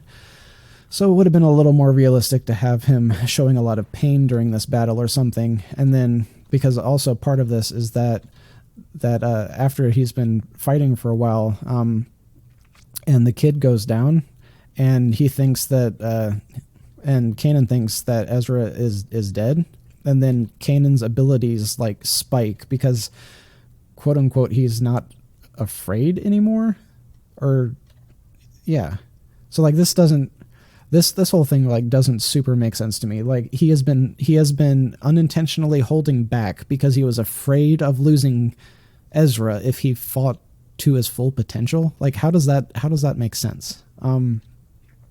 So it would have made a lot more sense if he had accidentally tapped into the dark side because he thought his student was dead. Like that would have made a lot more sense to this situation, and they could have shown him being really weak at the very beginning of this, and then his anger is what allows him to finally get the upper hand here. So in the midst of this, all of the stormtroopers are waking up from the EMP that knocked them all out, and so they're the good guys are totally outnumbered here, and then beautiful smoke effects here with all the blasters going through it. That's just gorgeous. Okay, so they are figuring out how to find another way out of there instead of going out the same way they came in. I think the droid had left, actually. It took the ship and left. So she keeps calling to Ezra until it wakes him up. And he sees that Kanan is fighting using both sabers, and he's like, yeah, Kanan has never looked this good before. Something is now different. And so Kanan has reached some like weird part of his character arc where he's gotten a whole lot better for some reason. Like his thinking that his Padawan had died, like let him reach a new, get over a current plateau and reach a new range for some reason. So then Inquisitor realizes that he's been beaten and seems to indicate that dying would be better than facing my master, who assumedly is Vader. I guess it could be Palpatine. I'm not sure. But he basically says some things are worse than death. So then he falls down. Oh, more smoke. Smoke is beautiful. Okay, so then Master and Padawan reunited. I thought I lost you. Blah blah blah. They're like, we got to get out of here. And then another example of the bad guys being competent. They're like, the ship is about to blow up. We need to evacuate you. And then there's no arguing or anything. It's just, we got to get you out of here. Let's get you out of here. Really cool tracking shot going underneath those TIE fighters right there. So she finally, Hera hears Kanan, and he's like, all of you get out of here. We'll find our own way out. They get to the bay, and there's no ships there aside from the TIE interceptor of the Inquisitor. Beautiful shots of Mustafar in the background, although I still say all the ships are facing in the wrong direction. So there's a little bit of a space battle up here with the good TIE fighters fighting the bad TIE fighters, which it's interesting that everyone is immediately able to tell who is who in this situation before people start, maybe those first couple ships, the bad guys didn't know who were the good guys or not. And it's interesting to see that. I'm not sure what happened to that first destroyer, why it blew up so bad. I don't remember, because they didn't set off any explosions when they left, did they? Maybe they did. Oh, yeah. When they were fighting, the whole reactor went, and the ship was going like critical supernova or something like that. Okay. So then in the midst of this whole battle, the good guys show up who are being brought in by the droid, and so Fulcrum brought in the good guys, and they start helping blast all the TIE fighters, which helps the good guys dock and gives them time to escape. And then we see the destroyer getting blown up, and Tarkin evacuating on a shuttle over to a still functioning destroyer. Then we see all the good guys coming out of hyperspace. They're reunited, and I have been assuming that there's a relationship between these two, but they only hint at it with the hand on the chest and kind of different looks that they give each other. I'm kind of surprised that hasn't been more out in the open as of right now. But then we go into the other ship. We get the kind of royal guard that are sitting there looking. We see Bail again, and we get that Hera has been in communication, that there's these other rebel cells, that they're not alone like they thought they were. And then we get the introduction of Ahsoka. Now, there's a couple things I wish they had done a little differently here. It's fine if Kanan doesn't know who she is. He shouldn't know every Jedi, but he should have at least seen the lightsabers hanging off of her belt when she comes down. And maybe this expression was him supposed to be shocked that she is another Jedi, but it would have been lovely for him to have been oh, another Jedi, and then Ezra is oh, there's another Jedi, this does not happen enough, and there was no acknowledgement whatsoever. And maybe that acknowledgement is going to come in season 2, but it just really feels like it should have happened here because of her lightsabers being so visible. And at the same time, it is entirely likely that Kanan should have known who she was because of the fact that she was Anakin's Padawan. And Anakin was pretty much one of the two most popular Jedi in the entire Clone Wars. So I'm not sure where Kanan was in respect to that time frame, but theoretically he should have at least known who Anakin was, and it was very likely that he would have known who Ahsoka was too. So at the end of all of this, we have Tarkin, who pretty much also failed, but he is now going to bring in the big guns, so to speak, and the end of this introduces us to Vader, who is going to be coming in and taking over the attack on the rebels. And that brings us to the ending, finally, of the entire review for Season 1. So, I don't know if I'm going to do this for all of the seasons of Rebels, because it was quite a lot of recording, actually. But we'll see what kind of reaction it gets. If y'all would like me to do this for every season going forward, then I could do a review. Whether or not that's just my thoughts and stuff, or whether it's just an actual, because I've been kind of treating this more like a review leading up to Obi-Wan, a review of all of the storyline and of the characters and all that kind of stuff. But if y'all liked it and if you want more, drop a comment down there, let me know. And thanks for watching, and I'll see you next time.